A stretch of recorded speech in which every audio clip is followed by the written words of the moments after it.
Good evening and welcome, and again, thank all of you for your patience. This is a special meeting of the Sunshine Ordinance Task Force called for Tuesday, November 18, 2010 at 5 p.m. and called to order at 5:38 p.m. Roll call, please. Yes, Mr. Chair. Member Snyder, Snyder excused. Member Nee. Here. Nee present. Member Cawthon excused. Member Manny. Aye. Here. Manny present. Member Washburn. Here. Washburn present. Member Caneba. Here. Caneba present. Member Wolf. Here. Wolf present. Member Chan. Chan excused. Member Johnson. Here. Johnson present. Member Williams. Williams excused. Mr. Chair, we have a quorum. Thank you. Are there any changes to the agenda? There are no changes, Mr. Chair. Okay, I do have one question. Items 1 through 4, which are minutes, they were continued at our last regular meeting, and I wonder if they were continued to our next regular meeting or to tonight's meeting. Next regular. Next regular meeting. Next regular meeting, so they should not be on tonight's agenda. They would also, the regular meeting is going to be on the 30th. So that is also becomes a special meeting. Okay, well, I don't think they should be on tonight's agenda, though. So I believe items 1 through 4 should be continued to the January regular meeting. to November 30th, Okay. which is kind of a substitute for the regular meeting of the 23rd. So they will be on the agenda for November 30th. Other changes? Okay. Member Washburn? Today's Thursday, not Tuesday. Thursday. Today is Thursday. Right. Well, Oh, the agenda says the Tuesday. agenda should say Thursday, not Tuesday. Good catch. Thank you. Mr. Chair, what you got was Thursday. Those were the earlier versions that went out to be able to get into the mail on time. But Right. But the versions that were sent out later to the emails that were sent out were all Thursdays. Okay. What is posted on the website is also Thursday. Okay. Well, since time travel is not yet possible, the chair will rule that the agenda that appears today is inadvertently erroneous and appropriate.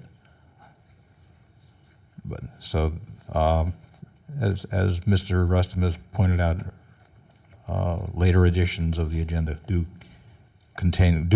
indicate the day of Thursday, November 18. With that, may we have the next item, please? Yes, Mr. Chair. Item number 5 is hearing on the complaint filed by Cal Tilden against the Recreation and Park Department for allegedly withholding documents related to the Stowe Lake concession lease. Okay. Determination of jurisdiction has already taken place, so with that, we are ready to hear the substance of this matter. Will the complainant please step forward? Thank you for coming, and you have 5 minutes. Thank you. Rather than repeating what we've been through before, my name is Cal Tilden, and as I indicated in the September hearing, I've been connected with the Stowe Lake concession for over 60 years. I filed my complaint because of in the many years that I've been involved in the recreation park, I've never faced a situation similar to what is currently taking place. The refusal to release the Ortega response to the Stowe Lake RFQ clearly does not pass the smell test, and it reflects a serious disregard for transparency. First, I would like to be certain we're all on the same page as far as what an RFQ is. We do not have a projector, but I think you have one of my handouts off the internet from Wikipedia. A RFQ is a request for qualification. It's a document often distributed before initiation of the RFP process. It is used to gather vendor information from multiple companies to generate a pool of prospects. This eases the RFP review process by preemptively shortlisting candidates who meet the desired qualifications. At the September hearing, there was agreement in the room that Section 67.24 did in fact apply to an RFP, which is a request for proposal. But there was a lot of debate if a 67.24 did apply to an RFQ.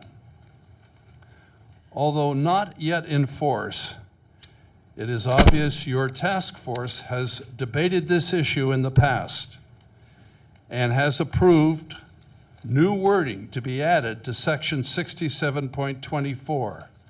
And let me read one sentence out of that new wording, which is not in force yet, but it certainly is a guideline. All responses to an RF quote, RFI, and RFQ are public records that shall be made public upon receipt by the city. I understand this language is not yet in force, but it certainly should help clarify any debate that's going on today as to what your committee decided in the past to add to the ordinance when it becomes amended. What is puzzling to this whole process to date, all the following has been released to the public from the Ortega's response. Let me run through them fast. The term of the lease, the percent rent, the guaranteed annual rent, the partner's name for food operation, the partner's name for boat operation, capital improvements, environmental management program, community partnerships, compliance with historic preservation, architectural drawings, photographs of the proposed boat, sources of food to be offered, and the list goes on. Yet their actual response that we're trying to see has remained locked up. And the question is why? It seems like what's already been released should be everything, but it's not. At least we don't think it is, but we can't see the response to the RFQ. And that is why I'm standing here today. In conclusion, I request that you determine that Section 67.24 does not allow the Recreation and Park Department to withhold release of the Ortega's response to the Stowe Lake RFQ, and that their refusal to release the response to the RFQ places the Recreation and Park Department in violation of the Sunshine Ordinance, including Section 67.1, which states that government's duty is to serve the public, reaching its decisions in full view of the public. As I am not an expert on Sunshine Ordinance, there may be other sections that apply to my complaint that have been violated by the Recreation and Park Department. Thank you. Thank you. Is there anybody to present facts and evidence in support of the complainant? Seeing none, respondent? Thank you for coming, sir. You have 5 minutes. Oh, sir? I have some support for him. Okay, please step forward and identify yourself, please. Thank you. You have 3 minutes. My name is Bruce McClellan, and I am the current concessionaire at the Stowe Lake Boathouse and the nephew of Cal Tilden, who you just heard from. Basically, there seems to be a consistent pattern of delays and secrecy around this proposal. The secrecy, we just don't understand. As I mentioned last time I appeared before you, historically, the way bids at the Recreation and Park Department operated was a bid was due at a certain date and a time, and they were submitted in sealed boxes. And after the due date, the boxes were opened in public view. Everyone was there. They saw how many came in, and they were passed around the table at McLaren Lodge, and that was, open and transparent bids. The new policy at Rec and Park is to require bids to be submitted electronically in advance of the due date and time. And then these bids could be opened by the recipient at any time. And if you were really concerned, you would submit it at the last moment, but these bids are usually pretty large electronic files. and you run the risk that there's an electronic glitch, your bid wouldn't be received in time, and as a result, you would be non-compliant. It wouldn't be turned in on time. In this case, the limited information that's been presented by staff appears to be a dramatic departure from the parameters as set forth in the RFQ. For example, bidders were told the preservation of the historic boathouse was a higher priority, and now, from what we have heard, they're converting the boat. They're suggesting a conversion of the boathouse from a boat repair facility in support of the boats into a gift shop, which doesn't seem to preserve the historical nature. We also found out that there was a lie regarding the experience of the bidder that they're considering, saying that he had a tremendous amount of boating experience when that doesn't appear to be the case. The question comes to mind, what else is in this bid that we aren't going to be able to see until after the contract has been awarded? And so that's why we want it to be open so that we can see what's in the bid. The Recreation and Park Department is seeking public comment right now on the bid, but if you can't see the bid, you can't make comments on something that you can't see. There has been considerable public comment and interest in this issue. We had a petition that I left with you guys before with over 2,400 signatures on it. The Recreation and Park Department has decided to use the RFQ because it offered them subjective platform. And thank you for your consideration. Okay. Thank you, sir. Is there anybody else to present facts and evidence in support of the complainant? Seeing none, is the respondent present? Thank you for coming. You have 5 minutes. Good afternoon, Task Force members. Nick Kinsey, Assistant Director of Property and Concession Management for the Recreation and Parks Department. Thank you for again hearing this item. The respondent, as you well know, submitted a request to see the bid of another competitive bidder to our request for qualifications soliciting an operator for the Stowe Lake Boathouse. They were informed via email that Section 67.2E1 of the San Francisco Administrative Code, the Sunshine Ordinance the Sunshine Ordinance, specifically exempts responses to competitive bids from from the department from having to disclose that information until the time of award has been made. In the case of this contract, the final award will be made when the Board of Supervisors has approved the contract with Ortega. And I think it's important to think about the intent of why this exemption is in the administrative code. There aren't too many public documents that are exempt from disclosure. Generally things of a confidential nature, attorney documents that might be subject to attorney-client privilege. Yet these documents were specifically exempted by the drafters of the Sunshine Ordinance. And I think it was for a situation very similar to what we have here, where we have a competitive bidder who is seeking to obtain the response from another competitive bidder to impede the city's contracting process. And I think that this is exactly the situation that the Sunshine Ordinance drafters were contemplating when they put in this specific exemption. To the question of RFQ versus RFP, in June of this year, we were, the Recreation and Parks Department was before this task force on a similar complaint regarding Stowe Lake and the release of selection panel numbers before the selection panel had issued their determination. The issue of RFQ versus RFP arose. You task force members yourself discussed it, and it was determined that the request for qualification does fit the criteria outlined in the administrative code. So the department, in light of having received essentially that direction from the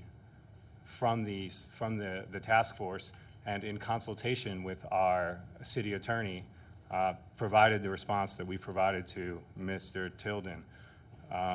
Additionally, when we were last before you, I think the item was continued because there was a question about whether or not we were complying with 64.24A2 of the administrative code, specifically whether or not a draft of the lease was published 10 days before its review or consideration for approval by a policy body. That review by the policy body, in this case the Recreation and Parks Commission, has not been scheduled. Therefore, we are not within 10 days of that occurring. When we are within 10 days, that notice will be provided. Notice will be placed in the city's official newspaper. It will be made available on our website. It will be sent to the lease, that is, will be sent to all requesting parties, including Mr. Tilden. So I think we've really tried to comply with this. Where we have not disclosed information that, let's be clear, the Sunshine Ordinance specifically allows us to not withhold. It is because San Francisco's contracting process is very difficult. It has occasionally occurred that competitive bidders who were not selected used this information to impede the city's ability to successfully enter into a contract with the winning bidder, and that is exactly the situation that I think the drafters of the ordinance foresaw when they included this, and I would posit that it's at least a somewhat similar situation to what is occurring here. Thank you. Thank you. Mr. McClellan, step forward for just a second, please. For the benefit of our record keeping, could you spell your surname, please? Sure. McLellan. Thank you. That's it. Is there anybody to present facts and evidence in support of the respondent? Seeing none, the matter is with the task force. Are there any comments or questions? Member Wolf. Nick, let me ask a question. Are you, my understanding is that we did not take a position or make a determination that the RFQ is inclusive or equal to a response to a competitive bid as an RFP. I have no recollection that we have taken that position or made a ruling around that. I would disagree. In the case of Dumont versus Rec Park, the initial complaint was that we did not disclose the information. It was discussed, RFQ versus RFP. The task force found that they could not find us in violation for not disclosing the information. There was a violation issued for not providing the appropriate statutory citation for withholding. But that was the determination made by the task force, or that was our interpretation of it. Yeah, we could Member not Johnson. decide. We could not decide, and it was continued, and then she withdrew it before the question could come up. Although we did have a discussion around the idea that it was not something that was specifically required. I would ask the clerk to review that because that's not my recollection of it. There was a vote on whether or not we could be found in violation of, I don't know the exact, I forget the exact, her exact statutory complaint, but we were found to not be in violation of that, but we were in violation of not providing the statutory citation. And if there's a question about that, I think the clerk should be able to review that and ascertain the veracity. We'll look for that. We have a number of minutes sitting in front of us. I think it's probably in one of these. There was a vote on the initial complaint. I believe it fell short. Okay, well, we'll find it. Let's continue with some of the questioning. We'll get to some of the other items. Who sets the policy with regards to how the RFP process runs or gets processed? That's something that's done by our property and concessions management team. So, is it approved by anybody else in the city? Our city attorney. City administrator? We are not a general service agency department. We do not report to the city administrator. Okay. So it's approved only by, okay. And I should say also by our commission. My apologies. Yeah, of course. There's no, are you provided with a set of guidelines or a specific process that the RFP process is supposed to follow that is standard for the city? Absolutely. The controller's office has guidelines. Okay. I believe in either, I think in a previous case, I think in that Dumont case, it was, there were a lot of questions around how the RFQ was being used. And I believe, to my best recollection, and I'll definitely look for the notes I have on that, that you use the RFQ as the RFP. And in this particular instance, because there were so few respondents, that's what you did. Is that incorrect? I think that's, although I don't necessarily see the connection to the Sunshine complaint, I think that's Well, a somewhat you accurate claim statement. that the intent of the Sunshine Ordinance and the authors of it was that the RFQ should be inclusive of the RFP. You opened the door. So now I'm asking you whether you had mentioned, you had said in testimony on the record that you're using the RFQ as your RFP process. We are using the RFQ to select an operator. Okay. So you believe that the RFQ is the RFP? We have spoken with our city attorney on numerous occasions about this question to get legal advice, and we have consistently been informed that an RFQ should be considered an RFP. Do you know for this purpose? Do you know of any other agency or city department that operates in that same way? I'm not sure if other city agencies do it, and I think it's important here when we talk about RFQ, RFP to understand that there's separate processes for leases than contracts. So contracts actually have a different set of standards. For leases, the administrative code actually doesn't require a competitive process. We could, without having to waive any of the city's competitive requirements, go ahead and award a contract to any entity, even without having a public process, as long as we could ascertain that we were receiving fair market value. So I think it is important to note that the admin code treats contracts and leases quite differently. So then I don't understand. If there's no competitive requirement, then why hold back any of the documents? Well, just because there's no competitive requirement, we still think this is a valid way to get the best deal for the city. And the withholding of the documents is because the department feels that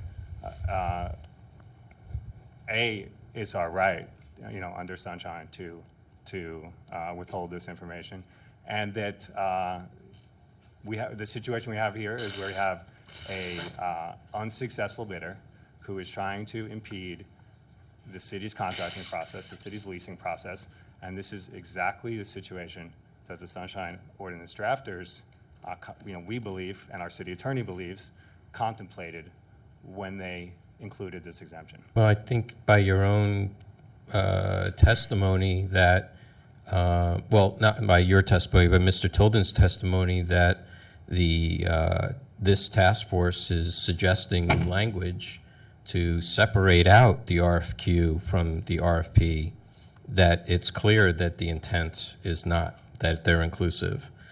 The RFQ is not part of a competitive process whatsoever. It's a fact-finding mission, and it's not. There's no competitive.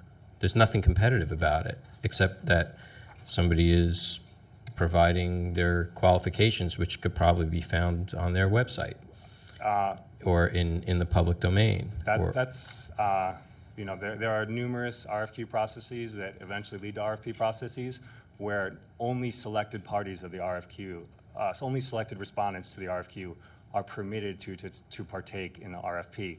An example of which is the new Transbay Tower.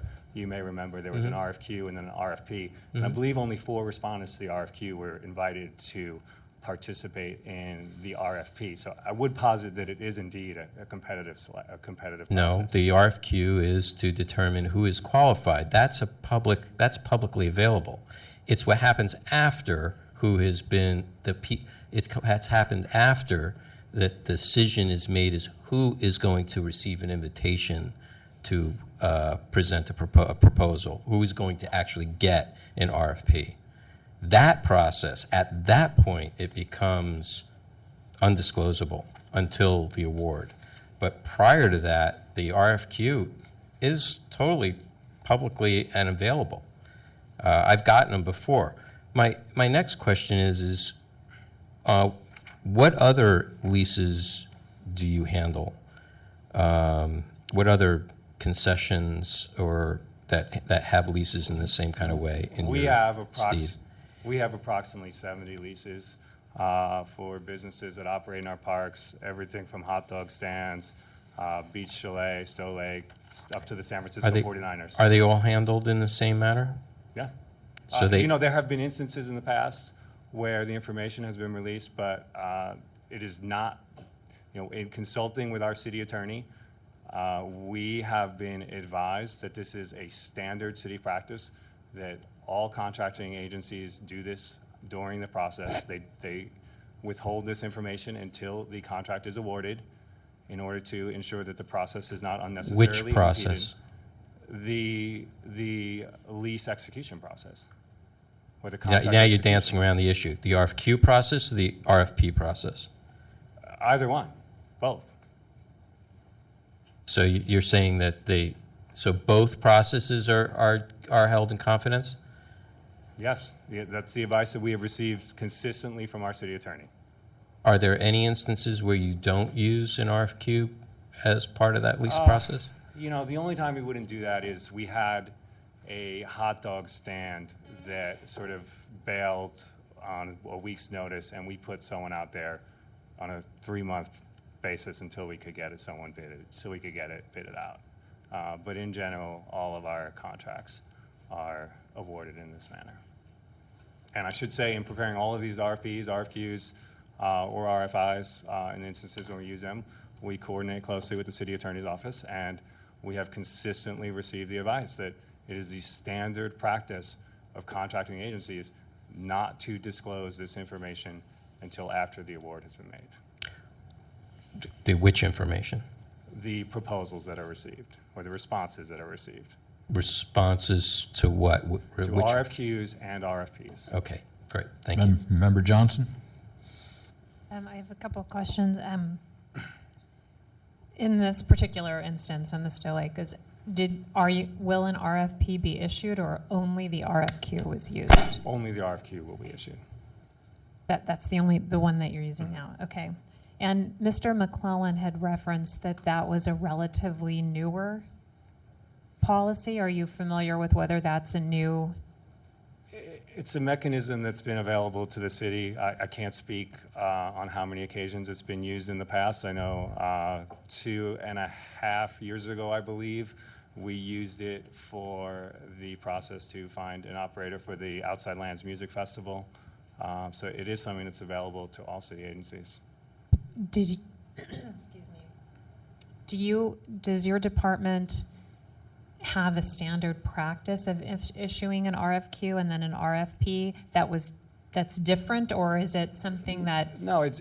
I'm just trying to understand. You said 2.5 years ago you used this particular process and it's always been available, because one of the things that I think is mildly mischaracterized here is that the complainants are not simply competitive bidders. They're potentially being pushed out of a business that they've been involved in for a significant period of time, which is also something that I think needs to be explored, because the Sunshine Ordinance is to help prevent circumventing their ability to compete I'm not saying that's what you're doing, but that's also a reason why they want documents made publicly available. So one other question I have related to this particular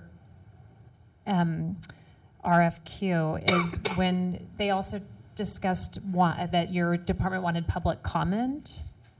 Mm-hmm. And so what if if there's no information available about the people who have responded to the RFQs, what was the nature of the public comment that your department had hoped to receive? So there's actually significant information that's public at this point. Okay. You know, Specific to the, absolutely, absolutely. So to start with, I believe your first point about the selection process, we at this point have released the selection panel composition, their aggregated scores, their individual scores, comment sheets from each of the selection panel members regarding the responses received. Additionally, our commission at this point has now heard this item, and there was public debate there. They all openly discussed the merits of the Ortega proposal, and so there's that public information. Regarding the information about the lease with Ortega Family Enterprises and some of the information that's contained in the response, we have held a series of community meetings convened by the department where we have presented the Ortegas to the community. We have answered all of their questions. You know, we have tried to the best of our ability to answer every question posted to the department from the community. We have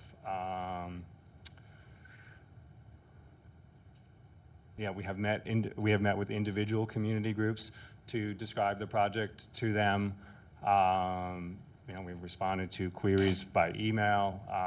We have put people directly in touch with the Ortegas to talk about the proposed use of the facility and the proposed lease. We have, I don't know if I mentioned, we've released the draft lease terms in terms of the key lease terms, the term, the rent, et cetera, the allowable uses. So there is a significant amount of information out there. Okay. Is that all of the information in the response? No. Member Knebber?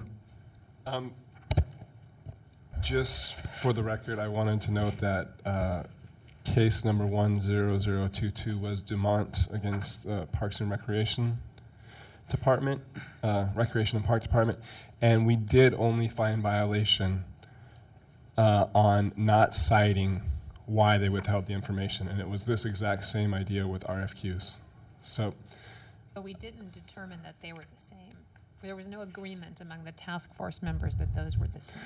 And I mean, it's not, right. Clearly. I would posit that by our finding says that we did, but that's up to you to decide. Well, there was no finding about that particular. Member Washburn? That's my recollection as well, that we discussed this quite a bit in view of the changes we hope to make with the amendments, and that we couldn't agree. And there's nothing in the minutes that shows that we decided that the RFQ and the RFPs were equivalent or not equivalent. The minutes are moot on that point. So we didn't decide anything or make any determination on that case. I have a question for Member Washburn? Nick. So you described all of the information that you've made publicly available about the project, the Ortega's proposed use, and a lot of details about that, and members of the public have had a chance to query them about this.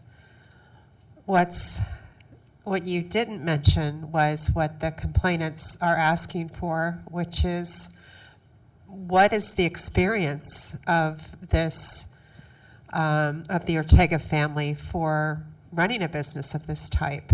The complainants have in fact been running this business for decades, and so this is the crux of the issue here, and have flooded the public with lots of information, but not the particulars about what were the qualifications for this chosen group. Thank you. That was one of the things that I forgot to mention. So we did also release their qualifications. They operate in 4 national parks, Bandelier National Monument, White Sands National Monument, Carlsbad Caverns, and Muir Woods, where they operate concessions in each of those locations. One of the things that we were looking for, and I know now we're sort of getting off on off of the narrow purview of the Sunshine Ordinance Task Force, but getting into the selection panel and our commission's determination, one of the things we were looking for was significant experience operating and undertaking historic renovation projects on historic buildings. To get into the crux of one of the things we were looking for, we have an old building that is in somewhat dilapidated condition. The department, like most city agencies, has a lack of ability to meet our deferred maintenance needs. We were looking for a partner with whom we could, an entity with whom we could partner to undertake some of those capital projects. Ortega has significant capital renovations experience on historic properties. They have worked on over 9 buildings over 70 years old, including the Muir Woods Civilian Conservation Corps building, the Work Progress Administration building up in Muir Woods. That is one of their most recent buildings that they worked on, or their most recently built buildings they worked on. It was built in 1938. They've worked on buildings as old as 1610. Okay, I think that answers the question. Yes. And this has all been made Yeah, public. okay, thank you. Member Johnson? I just have one more question for you. The information that you said that was not, you said not all of the information was made available. Is that partially because there wasn't an RFQ and then an RFP, so some of the information that would have been in an RFP was included? Like financial information We do request financial information, even in requests for qualifications. When you're talking about a capital project that's, the value of theirs is $233,000. Part of the qualifications is obviously that you have the capacity to perform the promised work. Thank you. At this time, the respondent and then the complainant each get 3 minutes to make any concluding or rebutting remarks. Mr. Kinsey? I think I've probably said just about everything I have to, but, again, we would, the department would posit that the Sunshine Ordinance is very clear, that we are allowed to withhold this information, and we can have a policy debate on whether or not, that should be so. And I understand that there's a movement afoot to change that, and I'd be happy to tell you why I think that might be a perilous decision. That's sort of regardless to the case before us. Right now, we have the existing Sunshine Ordinance, and future potential changes aside, the department is permitted to withhold this information. We acted in we acted in accordance with advice we received from our city attorney, who informed us that this is a standard city contracting leasing practice, and that every city agency does this. Additionally, we acted, I think, somewhat if it was implied, if there was significant debate about whether an RFQ equals an RFP, and the implications of such determination were if an RFQ is not tantamount to an RFP, that the department would receive a notice of violation for the earlier Dumont versus Rec Park case, and the department did not receive that notice of violation because the task force did not determine that an RFQ is differentiated from an RFP. The department, I think, reasonably acted with the understanding that the task force had directed us, or that had determined that an RFQ is indeed, for the narrow purposes of this Sunshine Ordinance, Section 67.24E1, indeed tantamount to an RFP. So, thank you. Thank you. Mr. Tilden, you have 3 minutes.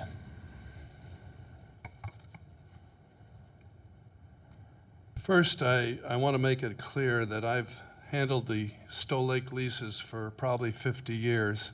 Not once have we had an RFQ. In fact, this go-around for the last 4 years, they have produced 3 RFPs, rejected all 3, saying they were non-responsive. We're not sure why. Probably because our group and others refused to turn the boathouse into a gift shop cafe. It is a boat venue. It's for boat rental. It's the only one in San Francisco. So since the lease expired, the Recreation and Park Department has issued 3 RFPs. In frustration, they rejected all 3 and then came out with the RFQ. So to say that the RFQ is a normal process is just not true. I probably have used up my 3 minutes. I have a wonderful document, 3-page here, that preceded the Sunshine Ordinance. It's dated 1978, received by the Park Department on February 1978 from George Mosconi's office. And it is the release of information to be made public. It's a memo to all department heads. And I think one historic, very interesting thing in here, there's an opinion from the city attorney back, dated 1973. And I'd like to read it. I may exceed my 3 minutes. It's 1 paragraph. It is conceivable that an extremely rare factual situation might arise where the withholding of such reports may be justified.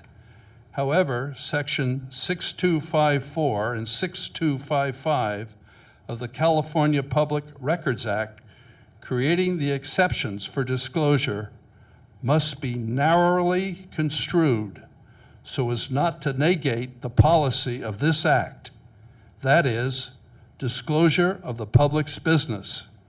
And he went on to say, and underlined in that opinion, you would have to meet a heavy burden to show the non-disclosure clearly outweighs disclosure. And I think we're in that situation today, and this goes back a long time ago before Sunshine even existed. It's a wonderful document, and it's lecturing the city departments to release information. Thank you. Thank you. Matters back with the task force. Is there a motion? Member Wolf. I don't have a motion, but I have something to say. Please. I think it should be noted for the record that Rec and Park's assertion that this body took up the issue for a decision, either to approve or not approve or to debate the issue around RFQ and RFP, is not reflected in the minutes. It was not part of the motion or any of the action that we took in the Dumont case, and it shouldn't be referred to, and they shouldn't consider it as fact or as part of any deliberation that we had that led to any kind of conclusion. There is no conclusion. I know that I've been investigating this matter on my own because that's what I said I was going to do, and I did not want to take action on that particular issue because I was not confident that I had enough information to be able to make that decision. I still don't because I haven't gotten a response from the city yet, and I've been very busy and have not been able to pursue it in a more diligent manner. And I'd like to continue to do that because I think the distinction is very clear to me. And in other cases, such like the Earthlink Wi-Fi project, where the RFQ was released, but everything beyond that was not until the award was made. And that was a big case that came through this body, of which I was in attendance of. The RFQ was released. People knew who the players were. In fact, they were all posted on the web, and with all their responses to the RFQ. But after that, the decision that after that, the body was created, they reviewed the RFQs, and then they sent out RFPs to those that met the bar for qualifications for the project. That process was definitely held under wraps. And that is pretty much a requirement in most public and private entities, so that the competition is not spoiled. So I don't feel comfortable that an agency has taken anything that we've said that might have been in general discussion or question and answer and take that as part of a conclusive deliberation when we didn't take action. It doesn't exist. There is no decision. There is no conclusion. So I don't have a motion to make at this point in time. And I'd like to hear from maybe other members, and maybe something will boil up. Member Johnson?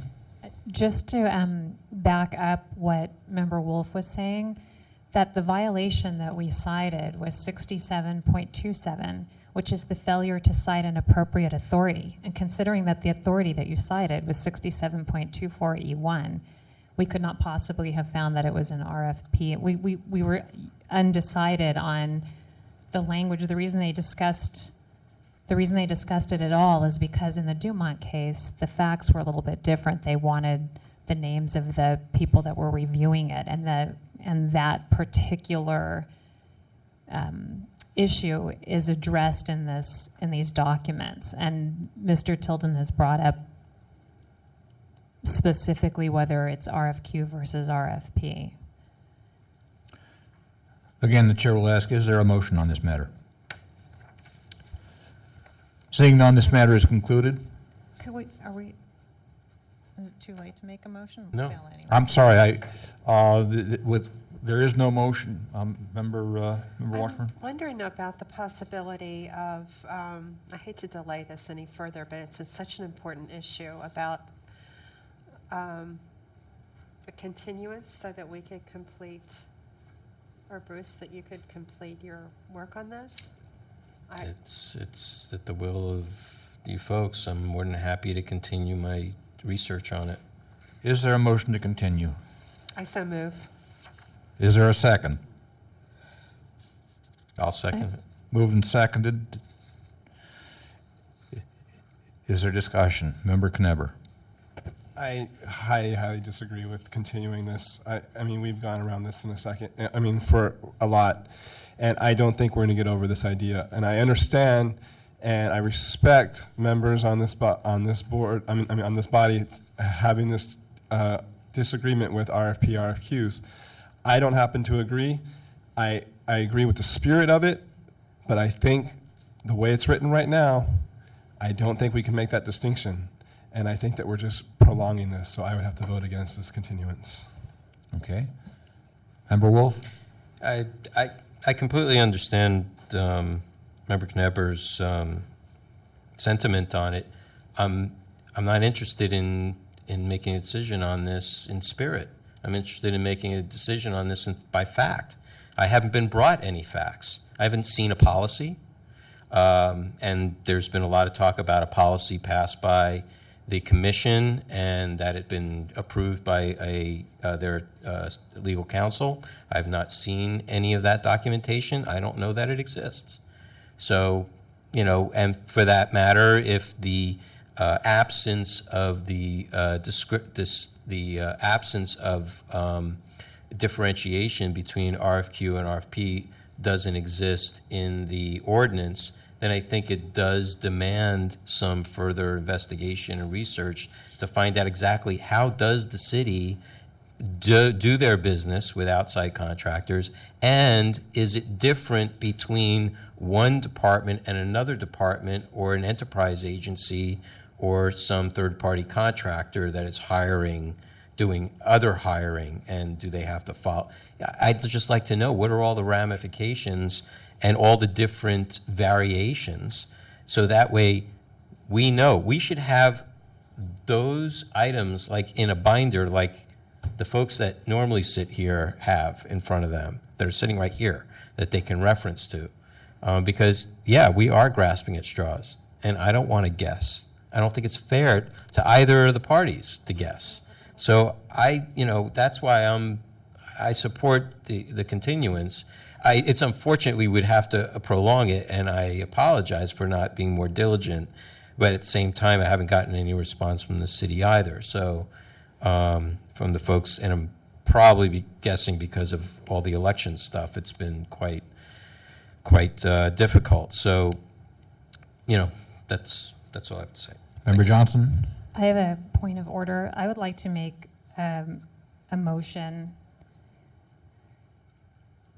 because Rec and Park I would like to make a motion that's consistent with our previous motion about 67.27, because there's a motion to continue on the table.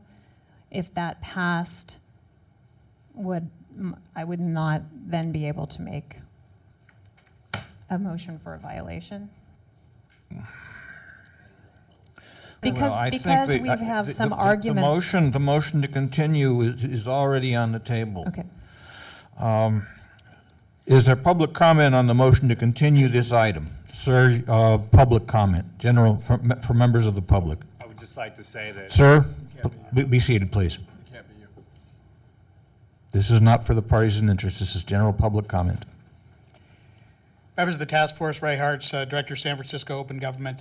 The how many angels dance on the head of a pin argument, whether there's RFP, RFQ.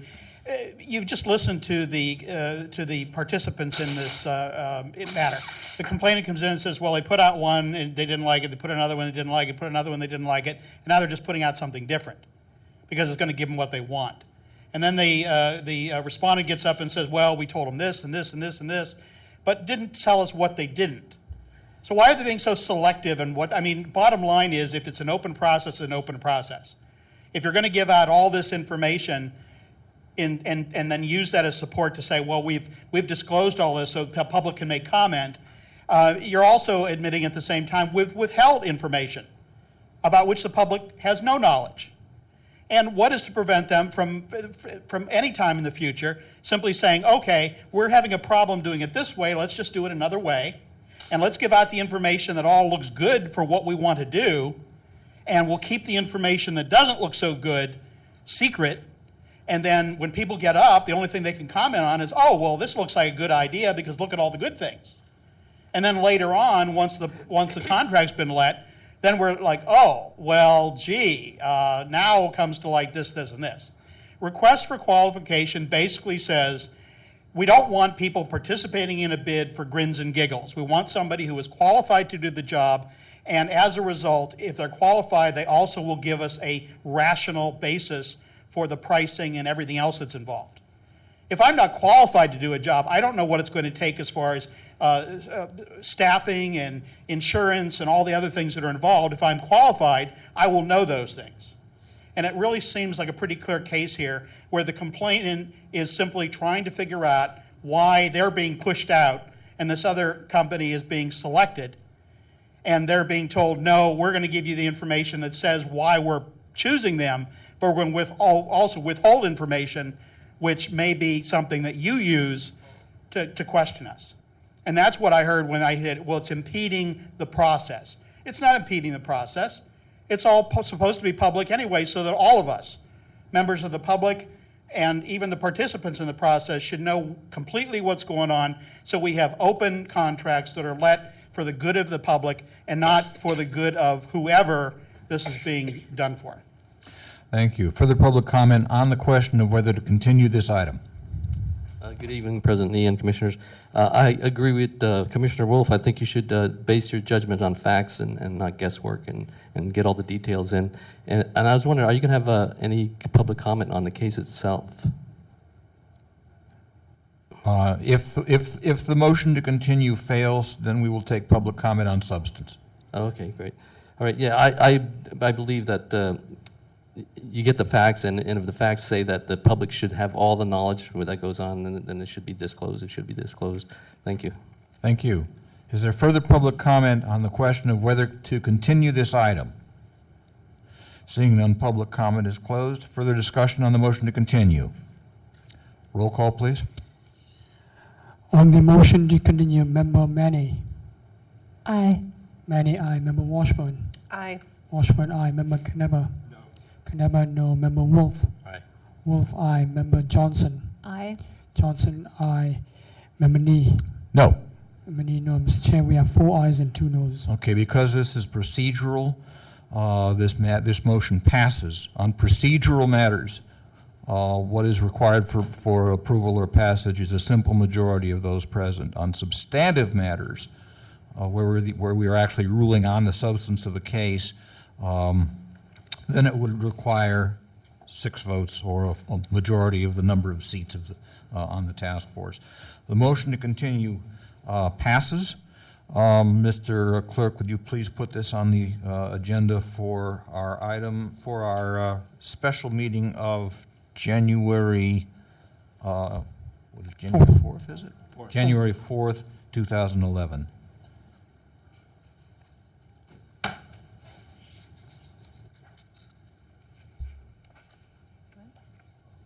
Next item, please. Item number 6 is determination of jurisdiction on complaint filed by Ellen Sang against the Planning Department for allegedly violating Section 67.21B, 67.21C, 67.29-7, and other sections of the Sunshine Ordinance. Is there a motion to find jurisdiction? I move we find jurisdiction. Is there a second? Second. Moved and seconded. Discussion. Is there public comment? Sir? Oh, thank you. Is there public comment on the question of jurisdiction? Seeing none, public comment is closed. Roll call, please. On jurisdiction, Member Manny. Aye. Manny, aye. Member Washburn. Aye. Washburn, aye. Member Knepper. Aye. Knepper, aye. Member Wolf. Aye. Wolf, aye. Member Johnson. Aye. Johnson, aye. Member Nee. Aye. Nee, aye. Mr. Chair, we have 6 ayes. Thank you. Jurisdiction is approved. That takes us to the substance of the case. Is the complainant present? Thank you for coming. You have 5 minutes. Thank you. Good evening. My name is Ellen Sang. On May 4th, 2010, I make a Sunshine immediate request to Planner Jonas Ione and CC my request to IT Director Brian Smith. Requested them email me the following public records. 1, all the email between the staff of planning department. Number 2, all the correspondence between the staff of planning. Number 3, all the emails between the staff of planning and the owner and the owner's agent of 2642-44 High Street. Number 4, all correspondence between staff of planning and the owner and the owner's agents of 2642-44 High Street. And number 5, his appointment books stating the time and date that he made the site visit to 2642-44 High Street. And then number 6, your report of your determination of the balcony impact to the neighbor's property after he made the site visit to 2642-44 High Street. I says, please indicate your responses in reference to number 1, 2, 3, 4, 5, and 6 as captioned above. They failed to respond on the May 24, 2010, 20 days after my request. Planner Jonas emailed me his response to my request number 5 and 6. He said that my appointment book has no record of the items and day of the site visit. City employee visits the private homes without keeping a record of the time and day of such visit is in violation of Sunshine Ordinance Section 26.29-7 and a fundamental requirement of the department. I don't know. I repeat the request of Planner Jonas and Mr. Smith when they email me the public record. Please make sure to indicate that their response to reference to my request as number 1, 2, 3, 4, and 4. They finally provided a CD. The CD contained 1,322 emails. Many of them are copies of duplication, triplication, and some of them have 10 times duplicate. And many of them have no sender's name and date. Legitimate email has the sender's name and date, and then they mention some of the email has attachment. There's no attachment provided. Some of them are not legible. They completely remove the contents of by providing the at least 46 pages of blank pages as the way they provide the public records. On July 29, 2010, I made my second sunshine request them to comply with the sunshine law by assisting me to identify the public record in responding to my request as number 1, 2, 3, and 4. They both refused to comply. On August 2nd, I requested Mrs. Smith and Jonas again to comply with the sunshine law, including section 26.21c. They shall assist me in identifying the public record request as number 1, 2, 3, and 4. They failed to comply in violation of sunshine law 6721c. They admit that they did not provide any correspondence as stated in my request at number 2 and number 3. Their letters and notice are issued by the planning to the permit expediter and the architect for the 2642-44 High Street project, but they refused to provide them to me. I repeatedly asked them, please comply with the sunshine law by assisting me to identify the public record in responding to my request as number 1, 2, 3, and 4. And I said, you can provide me with 4 separate CDs for each of the requests as number 1, 2, and 3, 4. They refused. I asked you to cite them, to find them in violation of sunshine law 67.21b, 27.29-7, 2721c. I have some time. I want to mention it to you. He should have this books because Jonas admitted that he was the staff who make a complaint against our storage shed in the backyard. That backyard at the shed has been measured by the Chief Building Inspector Don Lowry on the March 24, 2004. And then Lowry issued a report and said that this shed is not require permit. And then he make a complaint against the shed. Planning department require when the staff making complaint against the for violation, they have to comply with the 2 standard pages complaint record for making the complaint against the property for violation. I provide you the copy, and they still refuse to give me the time and date. Not the time, the day of the visit. Thank you. Thank you. Those are proper records.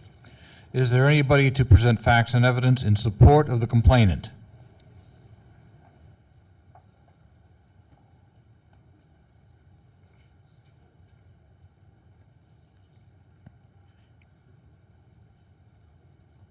Seeing none, is the respondent present? Please step forward. Thank you for coming. You have 5 minutes. Thank you. Good evening, task force members. My name is Brian Smith. I'm the director and operations manager for the planning department. And I just want to start by saying I have an email here, and I think I've been emailing all of, the TF email along with all of this. So you've gotten all the emails, I think, for the past 6 months between planning and Ms. Sang, just so you could follow along as well. I've had numerous conversations with Chris as well about this. And what we have done to date, when the request came in and Jonas and I talked about it, we sent emails to all the people and the planning staff that this related to. As number 1, as she states, all the emails between staff of planning department, Lawrence Badner, McCree, Ionin, Lindsay, Sanchez, and Sarah Velvey. 2, all correspondence between staff of planning department. And then 3, all email, again, between staff of planning department and owner of 2642 Hyde Street, and then all correspondence as well. So when you look at these 4 requests, what ends up happening is that there's a lot of overlap, right? Because these people are working on this case back and forth, back and forth, back and forth. So when we submitted the request for all the emails and correspondence, there's certainly going to be numerous emails that seem to be repetitive in the same emails from each email account user with the go back in between. So we solicited all this information from the planners. We also went into the record, the box of records for this case. There were some files that we scanned that we thought were pertinent for correspondence information. And then there was also some electronic documents from previous information that related to this as well. We took all that information and we emailed it to Ms. Sang in a PDF file that was just under 20 megabytes.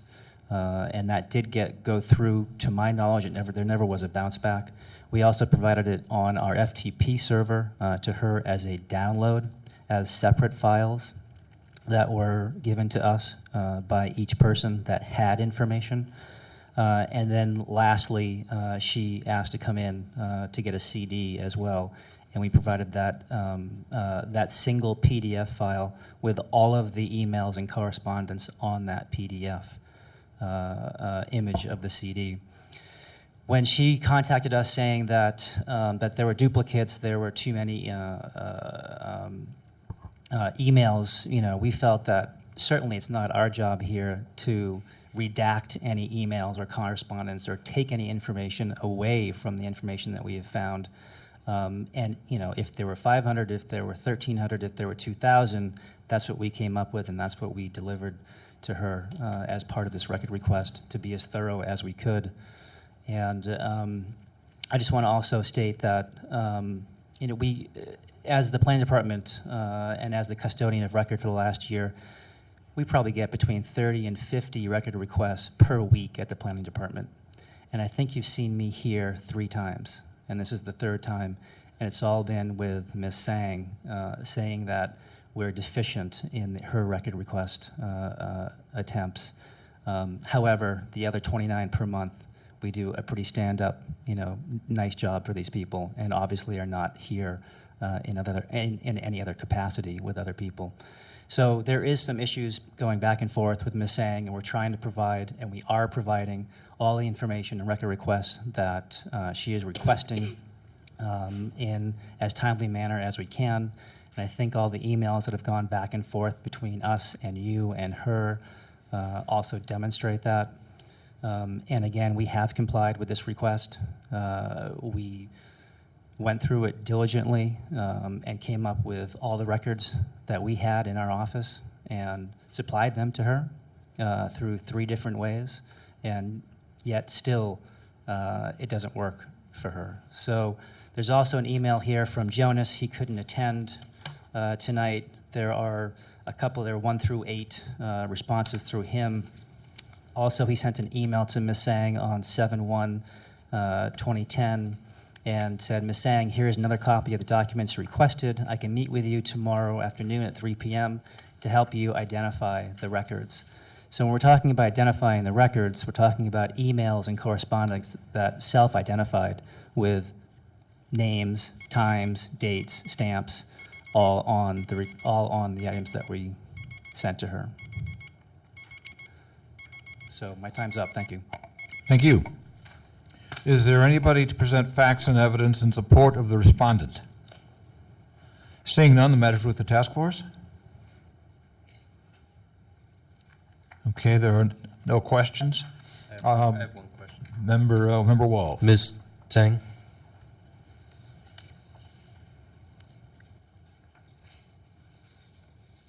Yes. You do allege that you received no assistance. Are you aware of Mr. Ionen's assertion to help you? Yeah, did you see that? That's what violation for my complaint 10015. That's nothing to do with 10040. I already emailed you after, okay, when I file, by requirement, they have to respond within 5 working business days. They fail to do that. The first scheduled hearing, 1 minute before the hearing, I was handed a couple pages. I know, but that's not my question. Yes, I know. I went there too. And that's nothing to do with what I request in 10040. And different cases. It's for different cases. You have the thing. He says it's for I'm sorry, Ms. Sang, on page 76 of our agenda, this is the complaint we're talking about here right now, 10040, Yes, correct? yes. Okay. It says issues to be determined in the second paragraph. Last sentence, she also alleges on July 29, 2010, she requested that planning assist her in identifying public records sought in her May 4th, 2010 request, and that planning did not assist her. No, they did not ever assist me in this complaint. He offered me to meet with me in complaint 10015, which I did go. So the July 1st correspondence from Mr. Iona is not related to this case? No, I think that he even indicated that's for complaint number 10015. Okay. It's on, hold on, let me find it. Yeah. It's on page 98, and it says, here's another copy of the documents requested. I can meet with you tomorrow afternoon at 3 p.m. to help identify them for you. Yeah, he has here. Is this not relation to, oh, it's in relation to 10015. Yeah. I see, Yeah, I see. that's what I'm telling you. Okay, gotcha. Yeah, Okay. that's 10015 has nothing to do with that. That's a Okay. different request, specific documents. Thank you Okay, very much. thank you. I appreciate it. Thank you, Ms. Tang. Further questions? Ms. Tang, you mentioned a 5-day deadline for responding. I believe that actually the deadline is 10 days. 10 business days to respond. 10 days after I filed the complaint, they should respond to my Well, complaint. 10 days after you file the request for information, you're supposed to get some kind of the ordinance is pretty clear, actually, that section 6721B as in boy says the custodian of a public record shall, as soon as possible and within 10 days, meaning 10 working days, following the receipt of request for inspection or copy of a public record, comply with such request, or they have to provide. Oh, I understand. What I mean 5 is that after I file Okay, sunshine may I complaint. finish, please? Oh, Okay. sorry. But let me just take it a little further here. Are there any records that you requested from this complaint, 10040? Any records that you have not received from that request? I have not seen the correspondence, number 2 and 4, and that's all emails, and also the determination of one of the cases. Actually, is 08023, which I wasn't the party involved. They provided probably 10 times on the repeated duplications of that order. And I think that some document, number page 885, 1019, 1142, 1150, 1233, if you can review that, you cannot even see what it is. I cannot see them at Okay, all. from your May 4 request, Yes. you said items number 2 and 4, those Correct. requests have not been met? Is that what you're saying? Yeah. And this corresponds, even though, Mr. Smith actually have an email, June 21, and says, I apologize. He says, Okay. I only provide you the email only. Has the planning department or has anyone in planning indicated to you that they have to do some digging to find these items? I mean, have they told you, well, we can't give them to you right away, but we're looking for them. We will give them to you as soon as we find them. Not as I recall. Okay, thank you. What they were saying is, actually, their positions, they have to give me everything already. Okay, thank you. Thank you. Mr. Smith? Okay, first question. The initial request came in on May 4th, and according to what we have here, the initial response did not come forth until May 24th. Is there a reason for that delay in response? I don't have that information in front of me. I'm not sure what the reason was. So I can't comment on why there was a delay. Okay. Thank you. And what about, Ms. Tsang mentions that there are still a couple of items outstanding that have not been provided. Number one, all correspondence between the staff of the Planning Department, which should include but not be limited to Director John Raheim, Mr. Lawrence Bodner, Mr. Dean Macris, Mr. Jonas Eonin, Mr. David Lindsay, Mr. Scott Sanchez, Ms. Sarah Velve, and number four, all correspondence between the staff of the Planning Department and the owner of 2642-44 Hyde Street, the owner's agent, including but not limited to Mr. Jeremy Paul, Mr. Robert Middlestadt. Is there a reason that those documents have not been provided? The only reason would be is that they don't exist. Do you know that for a fact that they don't exist? From Jonas Ionin, he said that everything that we have has been submitted to Ms. Tsang. So if there isn't anything that was submitted to her for 2 and 4, I believe, then they don't exist, correct? Okay, why would these things not exist? I'm curious, do you know for a fact that these never existed or that they were somehow deleted or destroyed? Let me read down the items that Jonas refers to in this. So one, he says, the Planning Department fully responded to the records request. The department provided any and all records, including plans, documents, and emails that pertain to the subject property. Number two, the Planning Department provided records in several formats, including electronic and hard copy. Planning did not withhold any records or redact any records. Planning did not withhold any records. That's redundant for 3 and 4. 5, the requests for emails were all emails from all planners involved or that could have been involved in the subject property and therefore appropriately voluminous. Number 6 is I have no idea why emails provided omit senders' names. Duplicates may be a result of an email chain or CCs from other persons. And on 7 is on July 1st, 2010, Mr. Ionin provided requested documents via email and offered to meet the next day in order to help identify them. On July 2nd, 2010, Mr. Ionin met with Ms. Tsang, identified some documents. And then 8, planning does not routinely record site visits, and Mr. Ionin's 2008 personal calendar did not make a note of it. However, emails discussing the site visit were forwarded electronically to Ms. Tsang.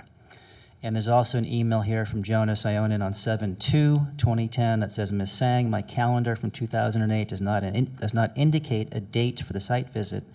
I'm attaching the relevant emails you requested and should indicate an approximate date of the fall of 2008. Thank you. Member Knebber and then Member Wolf. Mr. Smith, so your contention is that in the CD that was provided and in the downloadable documentation on your website, and you said you also provided in another form. What was that? Yeah, there was email, FTP, and a CD. Okay, and in that was everything that you had that was responsive to this. Correct. And that was stated to Ms. Tsang. Correct. Okay, Ms. Tsang.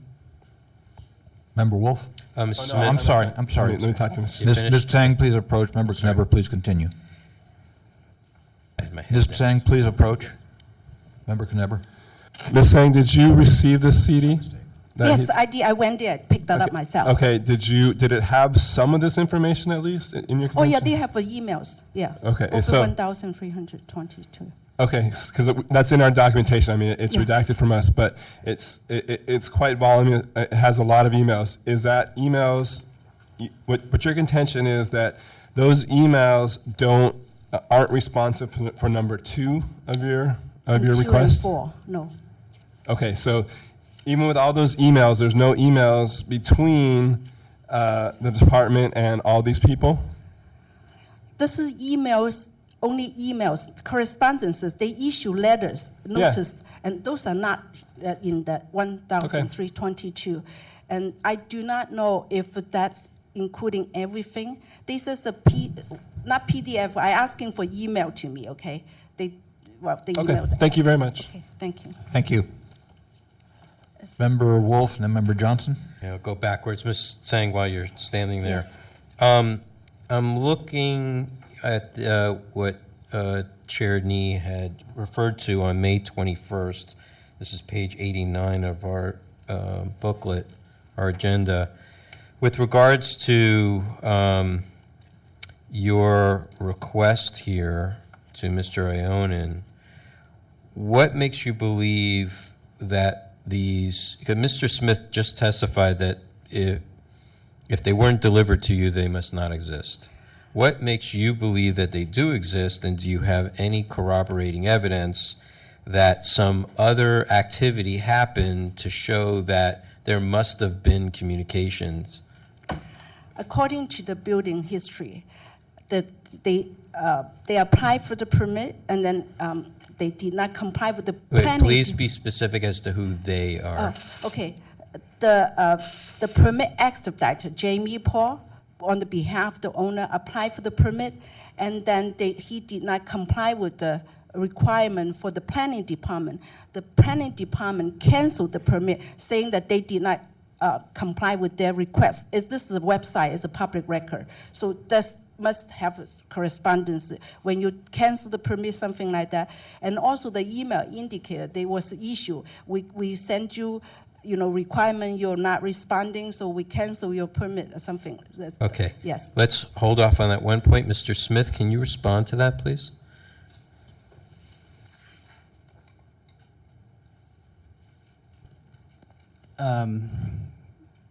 I'm not really sure what to respond to. Well, she's saying that there was some transaction between Mr. Paul and the planning department, and either And something happened or something didn't happen, and there would be some sort of email or notice.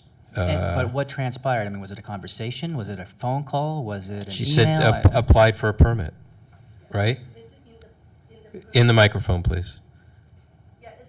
No, the other one, please. I'm sorry.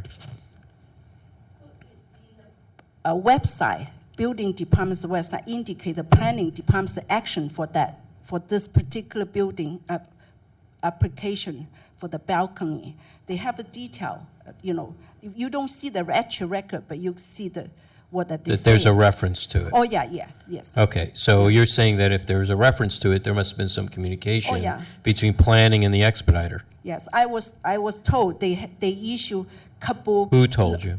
Planning department staff. Who in the planning? I mean, let's Okay, be yeah. clear Okay. here. Sarah Velvet told me, and then I believe the clerk, and when you go to the fourth floor, there's the receptions, and they typing those things when you're asking for record or something. They were told that they issue at least 2 notice to the project sponsor. That's the way they said sponsor. Yes. Okay, let's stop there. Mr. Smith, is this proper process? There's communications when things like this happen. On the website, it shows that there was some notation. The complainant here went to find out what that was all about. Notation, I think there was something that may have transpired. Again, we're just not sure what. I mean, and if there's a record of it, then if there was a record, then we would certainly hand that over. We're not trying to hide anything. I mean, Well, then the question becomes, was there some deficiency in some reporting? No document means somebody didn't do their job. Could that be possible? I can't answer that.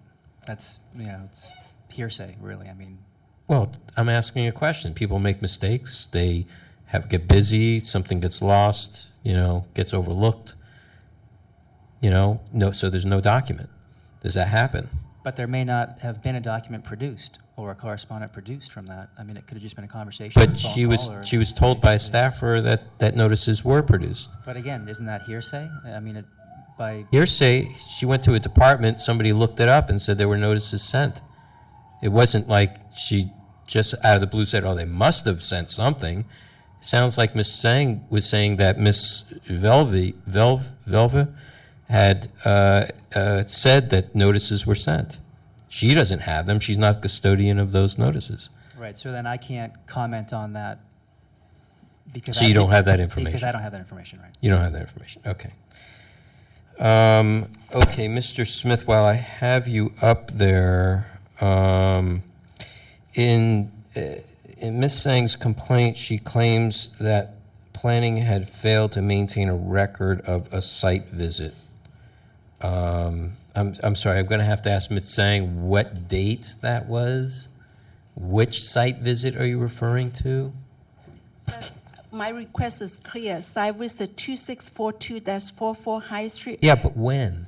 I don't know because he says he make a complaint against our shed in the rear yard. It's due to the visit of 2642-44 High Street. So Okay, so you're wanted to know- saying that there were just, in general, there was a site visit at some time, he and there's said- no record of it. That's what you're saying? Yeah, he says that he says that's Who's he? Jonas Ione. Okay. Okay, Yeah. so Mr. Smith, sounds like and I think Mr. Ionin had said something about that. Through the chair, I believe that's the Member Kneller. heart. That's the heart of her Right. issue is that there was a site visit done, and she wants to know and see the record of Right. that site visit, the date. She's trying to get to that, where the Yeah. date is and when it was done, and the record from that. So I that's thought what- we had also dealt with this in some previous. We have. Case. This is the same. It's the same issue with the drawings and the plans that she tried to get, and this Gotcha. is trying to find more information about Gotcha. it. So it sounds like, okay, thank you, Ms. Sang. Mr. Smith, it sounds like she's here because something happened at the location that she's at. Right. Okay? Was there something that happened at the location that she's at? Do you have a record of it? Let's start at the beginning, at least at the beginning there.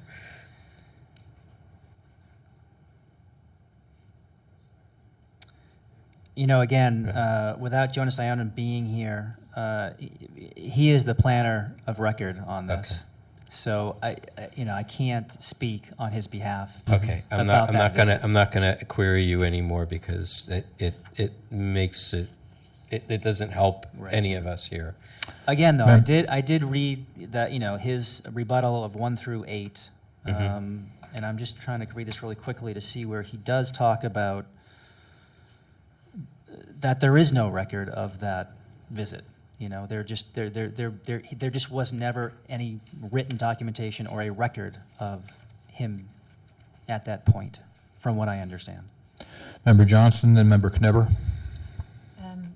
Mr. Smith, I have a question at the beginning of this. Ms. Sang stated that requests 2 and 4 had not been responded to. And in these back and forth emails, the majority of responses from the planning department does discuss email correspondence. And there's one, it's on page 91 of our packet. Ms. Sang asks you specifically, did you convert the correspondences, my requests to number 2 and number 4 from hard paper to PDF format and email them to me? And that's never answered. So 1 and 3 are about emails, which clearly you've turned over a significant number of emails. But 2 and 4, she seems to be wanting non-electronic correspondence that transpired between the people that she's indicated in her request. And in Mr. Ionin's list of 8, there's no clear response that there are documents that are not electronic emails, or there are. I mean, it would be resolved if we could have some representation from the planning department that there was no non-electronic correspondence available, or specifically which ones of those were turned over. This is separate from the email correspondence, which is what is mostly addressed in these emails. Yeah, so I can just stipulate that email is considered correspondence for us, right? Right. So when we talk about correspondence, written correspondence back and forth, 99.9% of the time, there isn't any written correspondence. It is all email correspondence now. Okay. And if there is any written correspondence, it is put into the case file. that would be in the case file that she has gone through on numerous occasions and can go through anytime she wants. So like I said, we tried to go through it ourselves to look for any written correspondence. There was some that we deemed, as part of the request for number 2 and 4, and we included that. Okay, thank you. Member Knebber? Well, I think the heart of this is just the idea of this, the record of when the site visit was done, any records of that. And I think Mr. Ionin has said that they don't keep records of that and of the site visits. Now, that might not be a policy we agree with or whatever, but that is their contention, that they don't keep records of site visits. They don't keep, and his calendar has no record of that site visit. And their contention is that they've given everything that they can in this request. So I think we need to be clear about that. Through the chair, Member Wolf? Member Knebber, can you point out? Yes, on page 97, it's Mr. Ionin's email to Mr. Smith. Number 8, planning does not routinely record site visits, and Mr. Ionin's 2008 personal calendar did not make a note of it. However, emails discussing the site visit were forwarded electronically to Mrs. Sang. See attached. That sounds contradictory. Planning doesn't routinely record sites, and Mr. Ionin's personal calendar did not make a note of it, but emails discussing the site visited were I don't find that contradictory at all. That's really saying we don't have an actual format that she wants, but we did discuss what we did there. We don't have a calendar that says what we did. We don't have a record of going, but this is our discussion of what happened there. Discussion have happened on the site, At the site visit. so there was a site visit. I don't think that they're contending that there wasn't. They're saying that they just don't have a calendar that says the date of the site visit. Oh, And they I don't, see what you're because they saying. don't keep records of that. Okay. Okay. Mr. Smith, you may be seated, I please. I'm sorry, go ahead, finish. I interrupted you. Done. I do have a question for Mr. Smith. Okay. With regards to site visits, how do you record staff time? With regards to site visits, is there any kind of record keeping regarding site visits? Yeah, again, as a non-planner, Okay. I just can't, Okay, I can't comment on that. thank you, appreciate it. Mr. Chair, I'm a little, at this point, I think we're at our limits to be able to collect any pertinent information from the planning department because the person who has all the information is not here. Okay. And the person who was sent here does not have adequate information. Okay. At this time, the respondent and then the complainant will each get 3 minutes to make any concluding or rebutting remarks. Mr. Smith?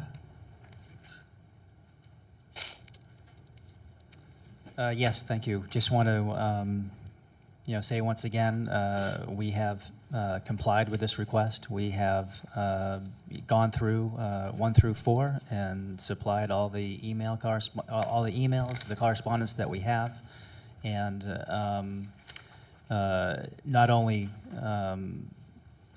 gave it to Ms. Sang in a CD, but also emailed, FTP'd, and even though this email from Jonas has the Sunshine complaint number 10015 on it, the reason why I have it in my records and here as saying that he was saying that he couldn't meet with her is the PDF that's attached to this says 2642-444 Hyde Street. So that was our recollection that maybe this was, I think he did meet with her for this 10015. I think they actually did sit down and meet, but he was reiterating this again, even though he used this 10015 header in the subject, but still offered to meet with her to go through and identify some of the emails, although I don't know how you identify 1,300 emails that are self-identified. But the intent there was to try and help and figure this out. Thank you. Thank you. Ms. Tsang?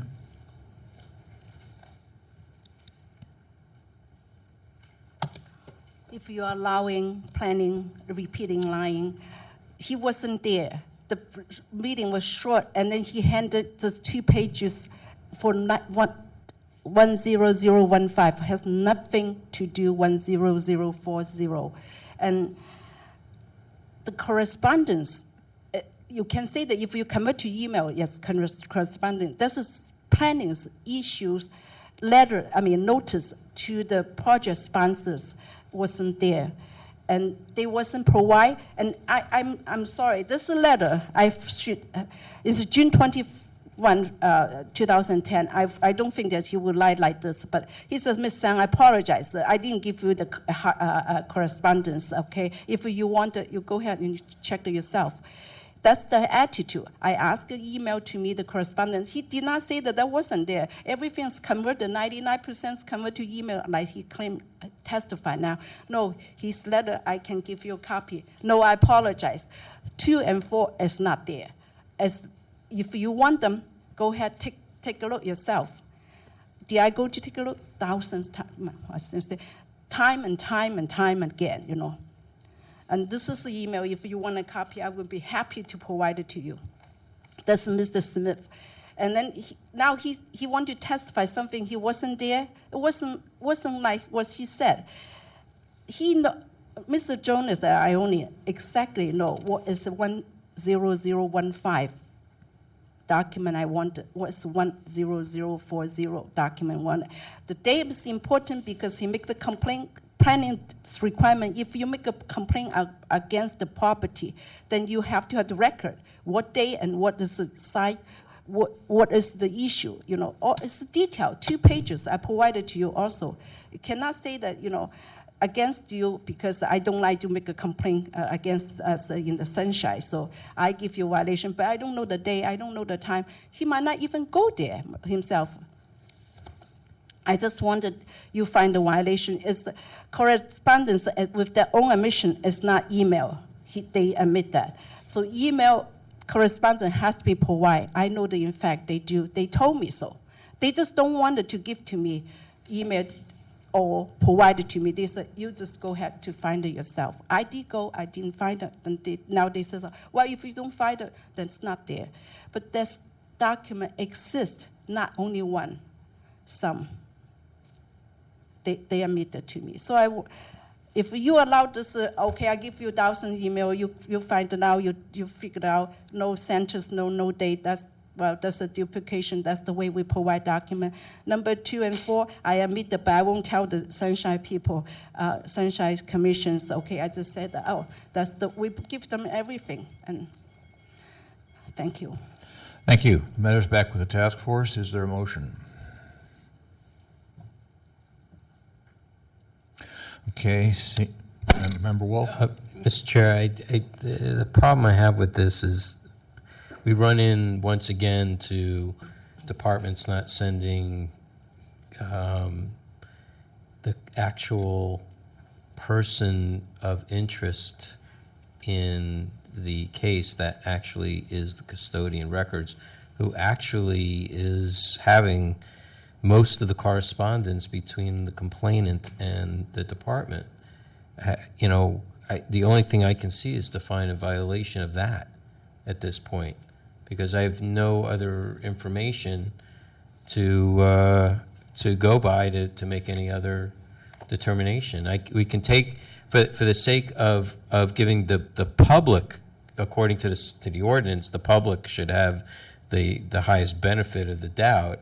You know, it's hard to find out whether there's any corroborating evidence as to, because we're getting some information from her interactions with the planning department, but we have no way to confirm that or not to confirm it because the person who would have the answers isn't here, and the person who is here doesn't have all the information, or has doesn't have the information. So I am at a little bit of a loss as to what the section is.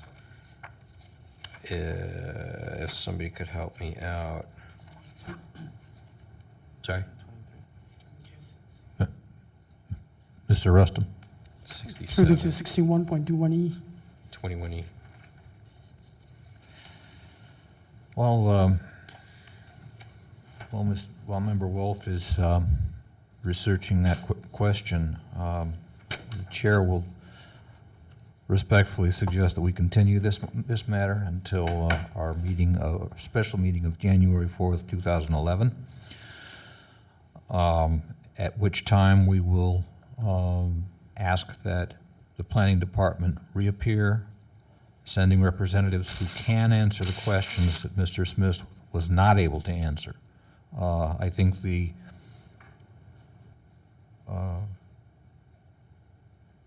finding of violation of 67.21E would be in order. I also think a finding of violation of 6721B, timeliness of response, would be in order. But I think that if we, and there may also be, failure to keep certain records in a professional and business-like manner may be involved here. Again, that was something that Mr. Smith was unable to answer. And this is not a criticism of Mr. Smith. He has come before us and answered the questions we asked to the best of his ability. But they are not adequate for us to, the information he has provided is not adequate for us to really make a knowledgeable, informed decision on the substance of Ms. Tsang's complaint. That is why I would recommend a continuance of this until January 4th, 2011. Mr. Chair, I would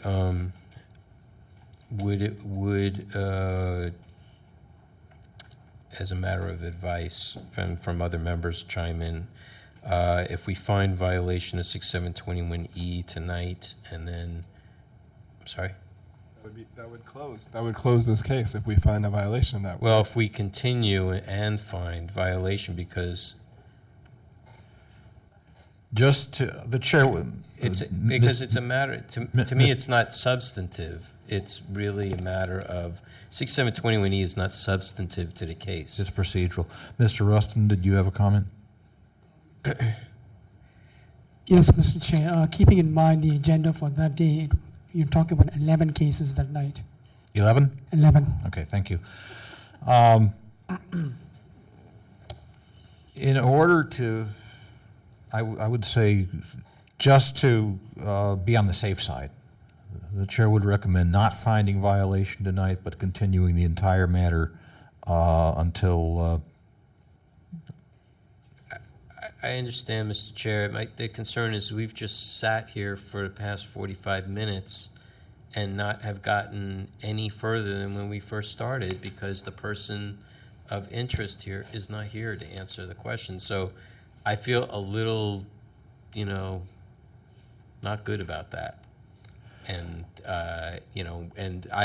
it was my impression that the person who is here from planning did have the information. Obviously, they don't. So I feel pretty strongly about finding a violation of 6721E, at least to that particular person in this case. It's not substantive. It basically says, get over here. If we're going to continue it, get over here. We found you in violation at the department in violation of not sending the appropriate people. I think it's separate from the issue of continuance. I think you can do both. Well, Member Chen?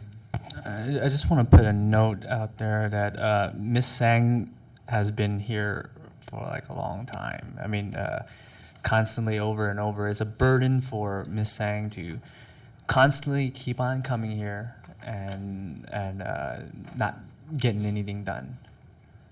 I just want to inform my colleagues that I think we should, find a violation of 67.21E and it's failure to put a knowledgeable person here. I forgot what section is that. 67.21E. Oh, okay. And I guess not providing information to Ms. Sang or the documents that she needs. Was that section 67 point?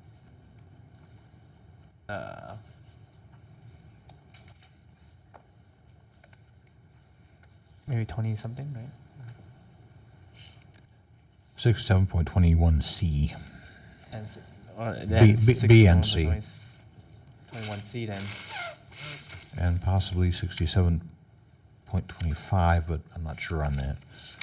And of course, add a note that the planning department should cooperate with Ms. Sang to get her document, and that's ultimately she wants her document. Member Chan, were you making a motion or just a point? Is that a motion, Member Chan? I'll make that motion. I'll second that motion. Okay, moved and seconded. And just repeat the motion, please, Member Chan. My motion is to find a violation of 67.21C and E. Okay. The chair would, And 67.25. okay. The chair would respectfully suggest that 67.21B be added in there. Timeliness of response. Oh yeah, okay. And 21, 67.21B. Right, B. Okay. And I hear that, Ms. Sang, I know you're frustrated, and, I think this is right. Member Johnson? If this motion were to pass, the order of determination would, Go where? wherever you sent it, would there also then be discussion of Ms. Sang, of being able to ask the appropriate person if the documents exist, or would that end the matter? That would, I believe that would end the matter. We would, the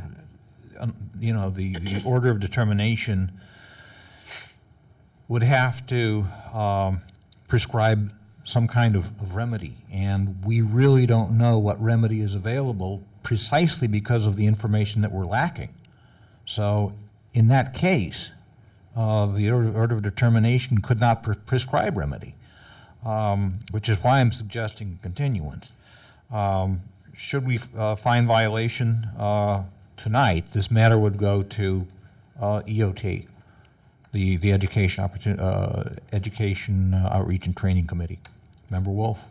Yeah, I was going to say that, by taking up these particular items, it doesn't provide any relief for Ms. Sang to get what she needs.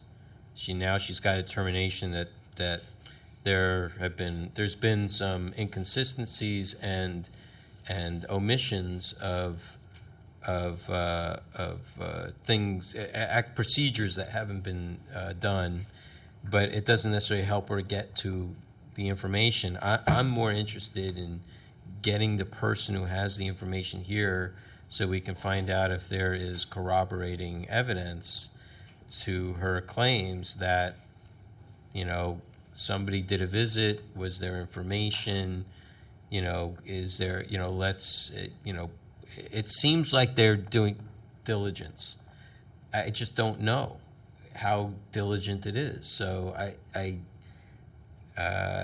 according to the complainant, there's supposed to be something else or something more, and that wasn't presented to her, and that needs to go to the public's favor, not to it falling into limbo, which I think this motion does. That's why I suggested that we find more or less a violation on them not sending somebody who is knowledgeable about the case to the extent that we need, and leave it at that, and that puts them on notice that we want somebody to show up that has it, and then continue it. So that way we can get them to show up. Yes, it prolongs the issue for Ms. Sang, but we're trying to do diligence to try and get to the bottom of this. That's why she's here. So that's my thoughts on this. I will vote no on this motion. The chair will offer a substitute motion to continue this item until January 4th, 2011. Is there a second? I'll second it. Moved and seconded. Call the question. Is there public comment on the question of continuance?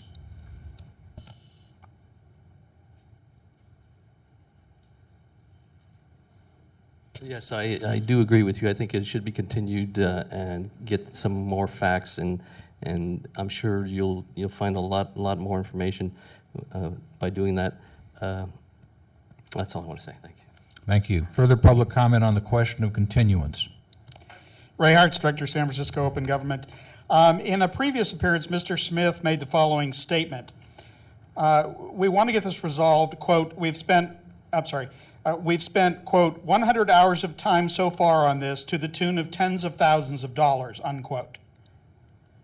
Now, honestly, at what point do you start to question the good faith of the parties presenting themselves? Mr. Ionin was here. I have told you before that I, following a determination that was given to him, went out into the hall and heard Ms. Sang ask him if he was going to comply, and heard him tell her no and then turn around and walk away. And subsequently, he has not appeared at any of the other hearings, I think because of that very matter. Ms. Sang is looking at a complaint against her property, a complaint which was filed in 2010 based on a visit supposedly made in 2008, and she's looking for the documentation to show that he actually made a visit. Because if he didn't make a visit, then what is this 2010 complaint? Nothing but harassment or retaliation for her acting on her own rights. I think this has really gone on so long, and Mr. Smith has been the one who's been showing up time and time again with this, I can't tell you what the procedure is, I can't tell you what the policy is. If he honestly wanted, in a good faith effort to resolve this, he would show up and say, our policy is this. Here's the policy.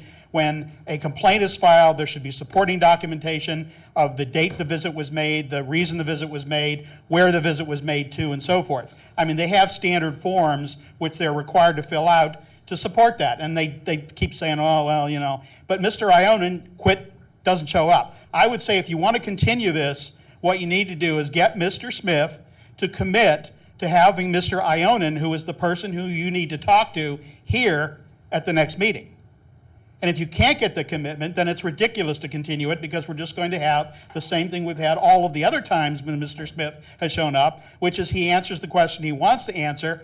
He quotes Mr. Ionin, which I don't think has a bit of credibility left, at least in my mind, because I heard him say that he didn't really care what you said. He wasn't going to comply with the determination. And so for Mr. Smith now to show up and say, well, Mr. Ionin said this, and Mr. Ionin said that, and Mr. Ionin said this, well, let Mr. Ionin come and say what he has to say. Thank you. Is there further public comment on the motion to continue? Seeing none, is there further discussion on the motion to continue? Roll call, please. What's the, is it on my motion or? It was a substitute motion. The motion to continue takes precedence. That is a substitute motion. If that motion fails, then we go back to the substance of the case. The motion is to continue until January 4th, 2011. On the motion, Member Manny? No. Manny, no. Member Caneba? Aye. Caneba, aye. Member Wolf? Aye. Wolf, aye. Member Johnson? Aye. Johnson, aye. Member Nee? Aye. Nee, aye. Mr. Chair, we have... sorry, I'm missing Member someone. Chan. Member Chan? Member Chan? No. Chan, no. Mr. Chair, we have 4 ayes and 2 noes. Motion Again, passes. because this is a procedural motion, simple majority of those present prevails. The motion to continue passes.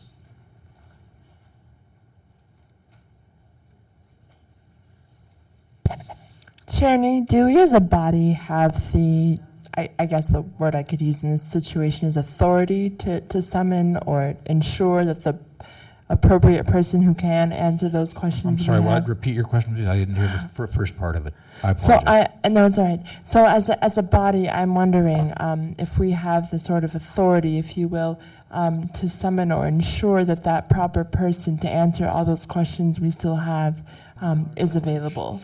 The clerk will notify the department of the requirement that to send a representative who is knowledgeable in the matter at hand.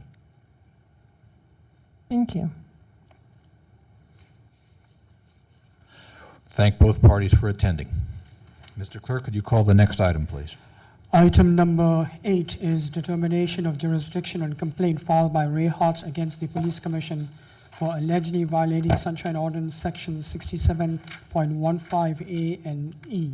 Okay, that deals with public testimony. The chair is going to make a procedural correction. This is my own lapse here.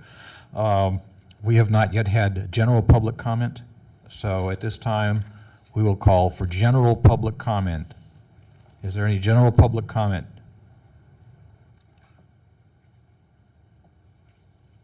You have 3 minutes.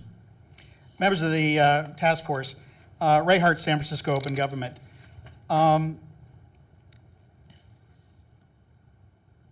People come before you as supplicants. You know, they basically come to you and say, please do this, or please don't do that, or please, you know, whatever.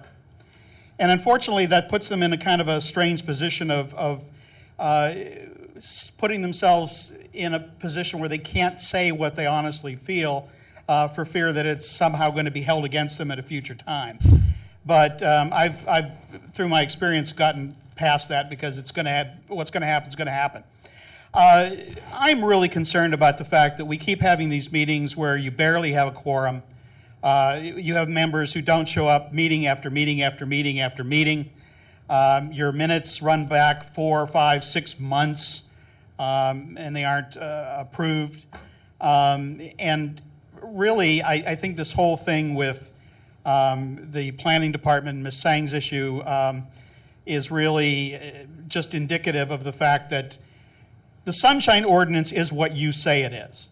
And I say that in the spirit that most of what I hear you say when I'm here is arguing 75, 80% of the time why you can't do something. And very, very little time saying what you can do and what you will do. And I find that disappointing. Because really what you're here for, in my mind, is to protect the rights of the citizens of the city and county of San Francisco.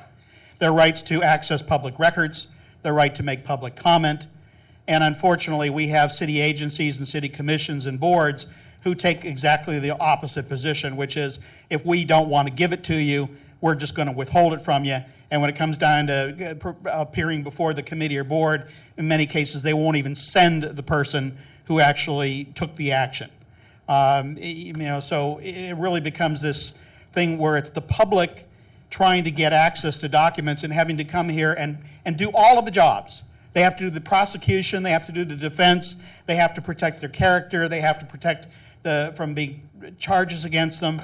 I mean, it really is an uphill slog, and it's a very unsatisfying one, because what you do is you get a determination which you really can't do anything but go back to the body and shove it in their face and say, well, I got a determination against you, and they look at you and go, so what? I really do think that rather than focusing your conversations on why you can't do things, you ought to start framing them into what can we do? You know, what can we do to help this person get these documents? What can we do to ensure that they're allowed to make public comment? Not a constant, well, the law is restricted here, it's restricted there. You're a policy body, you get to set the policy. And sometimes the documents on the law actually need to catch up to that. Thank you. Further general public comment? Good evening, Commissioners. I feel there's a real injustice here. My first case before you and my experience with the staff of different departments, they all lie. They tell you what they want you to hear so they can get their case heard and won. I mean, I could prove all their lies in the cases that we had before the BOA and stuff like that. And it's just on and on and on and on. And they do the same here. And the short amount of time is that they'll say what you want to hear, or that they won't say anything because they can get away with it. Well, I don't know. Well, I don't know. Well, I don't know, have any recall about that. I don't have any information about that. So you can't judge, and then we, the public, that you're supposed to protect, lose the case for the statements like that. So I just want to add that. Thank you. Thank you. Is there further general public comment? Seeing none, general public comment is closed. Mr. Clerk, could you read the next item, please? Yes, Mr. Chair. The next item is the determination of jurisdiction on complaint filed by Ray Hartz against the Police Commission for allegedly violating Sunshine Ordinance Sections 6715A and E dealing with public testimony at public meetings. Is there a motion to find jurisdiction? I move to find jurisdiction. Second. Moved and seconded. Discussion. Member Chan. I just want to make it clear that I do not have any interest with the police department, so I could reasonably be here and have a quorum. Thank you. Is there public comment on the question of jurisdiction on this item? Seeing none, roll call, please. On jurisdiction, Member Manny. Aye. Manny, aye. Member Caneba. Aye. Caneba, aye. Member Wolf. Wolf, aye. Member Chan. Aye. Chan, aye. Member Johnson. Aye. Johnson, aye. Member Nee. Aye. Nee, aye. Mr. Chair, we have 6 ayes. Thank you. That takes us to the substance of the case. Mr. Hartz, please approach. Thank you for coming. You have 5 minutes. Thank you, members of the task force. Ray Hartz, Director, San Francisco Open Government. On September 22nd of this year, I attended a police commission meeting, and the two items that I provided for examples, Example A and Example B. Well, Example A was the actual agenda as put out by the police commission, and Exhibit B was the actual way that they carried out the agenda. Basically what happened was at the beginning of the meeting, the board president said, quote, "Lots of items in closed session, want to get to them as quickly as possible, so we may move things around a bit. Just to let you know, that's what tonight's agenda looks like," unquote. They then went into general public comment, which is item 1 on the agenda. They went to item number 2 on the agenda, did sections A and B, and then all of a sudden, the chair says, quote, "Lieutenant, I think we'll move the agenda now as we did go longer than anticipated, so we'll come back to 2C later on. Let's move to item number 5. No discussion, no discussion by the board, no motion, no nothing. Right in the middle of agenda item, they stop, simply move to 5, which was a vote to move into closed session, which they then proceeded to do, and went into closed session for 4 hours. Now, when they did that, first I got up, and this is another case that's coming before you, I got up and said, this is really kind of, don't you go follow Robert's Rules of Orders or some rules of order? And they're going, you can't talk about that now. You can only talk about the items in closed session. And I'm going, well, I don't think that's right. I think I have the right to talk about how this is going to affect the overall handling of this meeting. And as I said, that's the subject of another complaint. So basically what they did, and I'm not honestly sure what they did, they just sort of abandoned the agenda, went into closed session for 4 hours, and by the time they came back, everybody was gone. I was the only person who stuck out the 4 hours. And when I left the building initially, when they took the vote for the closed session, I walked out with about a dozen people. 6 got into one elevator and 5 got into another elevator with me, and they were all going, I came to talk about this, and they do us all the time, and they're a bunch of crooks, and yada, yada, yada. So there's no denying the fact that members of the public were there, had an intention of speaking, and they were denied the right to speak, but by the way this was handled. And I'll be honest with you, I don't think this was unintentional. I think this was fully with the knowledge of the chair that basically, this public comment is going to take a lot of time. What's important is our closed session. The lawyers are waiting, so we have to go into closed session. And if the public is denied participation and comment, that's the breaks. They came back after the closed session, and I was the only person there. And I only stayed for that reason, because I thought what they had done was just wrong.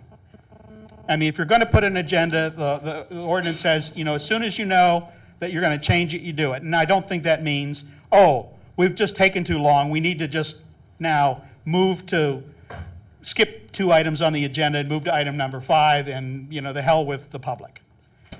Now, they want to turn into an argument about the fact that they can set the agenda. I'm not arguing they can set the agenda. What I'm arguing is once they set the agenda, they ought to try to stick to it. And that's the whole argument of this section, is the fact that for public to come and make comment, they have to be able to have some reliance that the body is going to follow the agenda and not make these moves which are going to result in the public being denied comment. Now, they also wanted to argue that, well, Mr. Hart stayed around for the 4 hours and he got to make comment. Well, that's, again, the subject of another complaint, because I didn't. But I'm talking about all the people who didn't have, because they have lives, the flexibility of staying around for 4 hours to make the comments that they should have been allowed to make. Now, item number 2, they covered A and B, and therefore, at a minimum, they should have continued with C, let the public make a comment, and then if they had made a motion to continue 3 and 4 or whatever, maybe that would have been legitimate. What they did, I don't understand what they did. They didn't follow any rules of order I'm familiar with, and I have tried to get hold of their bylaws to see if it states anything about what their rules of order are, but I'm unable to get that because the police department doesn't like to give out things like that. So basically, I think it's a clear violation. They had these items in closed session. They determined that for whatever reason they were going to go into closed session. They simply did so, and as a result, members of the public were denied the opportunity to participate and speak during some of the agenda items. Thank you. Is there anybody to present facts and evidence in support of the complainant? Seeing none, respondent, please approach. Thank you for coming, sir. You have 5 minutes. Good evening. I'm Sergeant Goss in the San Francisco Police Department. I work for the legal division, and I believe I'm representing Lieutenant Riley, the Secretary of the Police Commission this evening. Good evening, members. Lieutenant Riley, I believe, submitted a letter discussing this issue and has addressed most of the issues that have been brought up. In particular, he mentions the Good Government Guide, and it states that political bodies are not required to consider agenda items in the order they appear on the agenda, but the presiding officer must announce sequencing changes at the beginning of the meeting or as soon as they are known. And I believe that that particular point was addressed by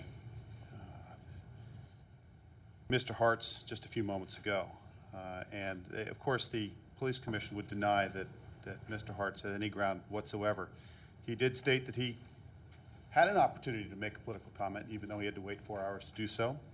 And I'm sure you've all had the opportunity to review the videotape, which I believe is a matter of public record, from this particular Police Commission meeting. And I believe you would see that in that videotape that opportunity was presided for public comment in accordance with the rules and regulations of the Good Government Guide. The subpoenaed witnesses who were subpoenaed by the Police Commission were probably also fairly important to the Police Commission, that they felt that they had to adjust the schedule to address their issues as well. I mean, the consideration has to be given to everybody here, and they did subpoena these witnesses at that time. So in summary, I think Mr. Hartz is, while eager, misguided a little bit in his considering that the body, the Police Commission, acted inappropriately and failed to provide an opportunity for public comment. Nothing further. Thank you, sir. Certainly. Is there anybody here to present facts and evidence in support of the respondent? Seeing none, the matter is with the task force. Member Wolf. Mr. Hartz, please. And I'm sorry, I had to put my hat on because my head's getting cold. I'm looking at your complaint, okay? One of the things that we took some great pains to try and help the public understand is when they make a complaint that they don't do it against just a body that, you know, a board or a commissioners or what have you, but an actual person. I know I'm reading it, and I see the name of the individual that you are notating here is Dr. Joe Marshall, who is the president of the commission, correct? Correct. Okay. So he's not here in the room today? No. Okay, is this somebody who that has the information that we would be able to address the information? We don't want to end up in the same conundrum we had in the last case where the person who is supposed to be here with the information isn't. You know, with all due respect to the officer, it's here, he's providing us with an overview of what happened. The question is whether he can answer the questions that we have. And I just want to make sure that we want to move ahead with this without the actual respondent of record that is part of the complaint. Might I suggest, Sergeant Goss, could you approach the microphone, please?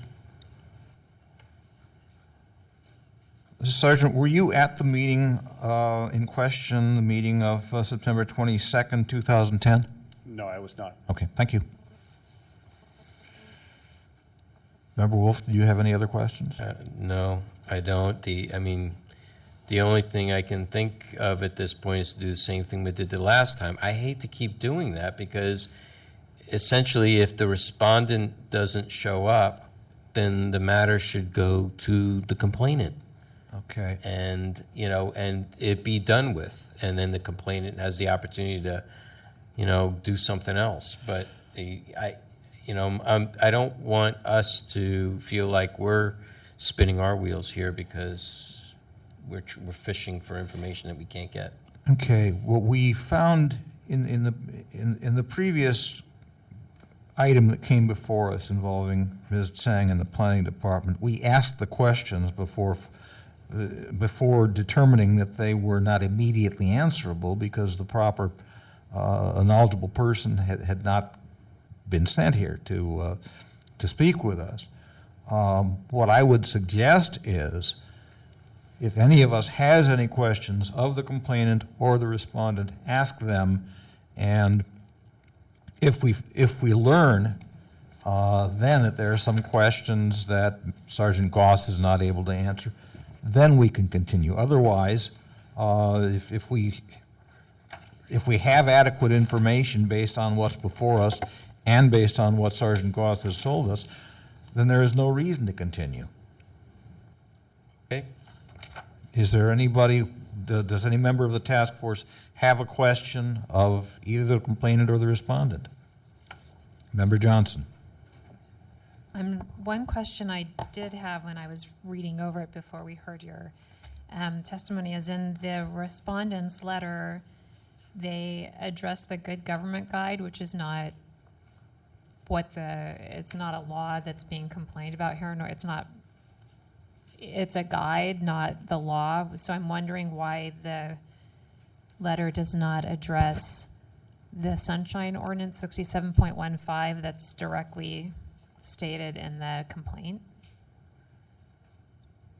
I don't believe the complaint is about 67.15. It's about a different section. It's written, the complaint says it's Sunshine Ordinance Section 67.15 A and B public testimony. A and E. A and E. A and E. Okay, I'm sorry. The respondent's letter, may I grab my copy? Yeah. Thank you. Has the video made it to this body? Right. No. Okay. So, all right. I mean, it's just that the good government guide isn't a law.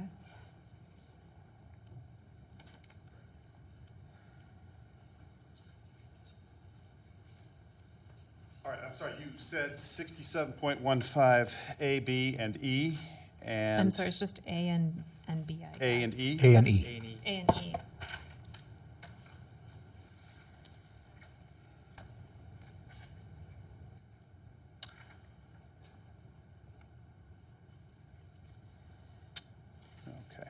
Okay. This letter that Lieutenant Riley submitted is based on a memorandum submitted by Jerry Threet from the City Attorney's Office.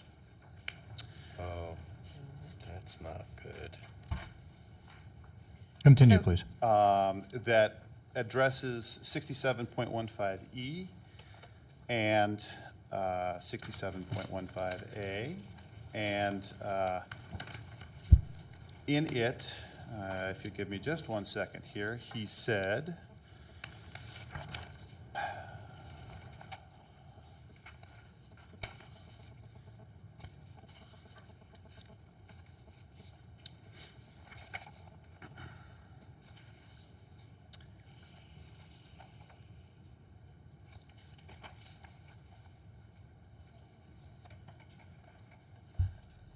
well, the memo basically addresses the same thing that Mr. Hart's addressed, which is that Commissioner Marshall, the president of the Police Commission, stated at the beginning of the meeting that there were a huge number of items to be discussed and that it was going to be a very full evening, and that the completion of item 2B, that the agenda was taking significantly longer than anticipated, and that item 5 would be taken next out of order so as to accommodate civilian witnesses who were there to testify during police officer disciplinary hearing. A closed item, I presume. Do you know if the witnesses were there? I believe you said this, but I may have, by subpoena? Yes. Okay.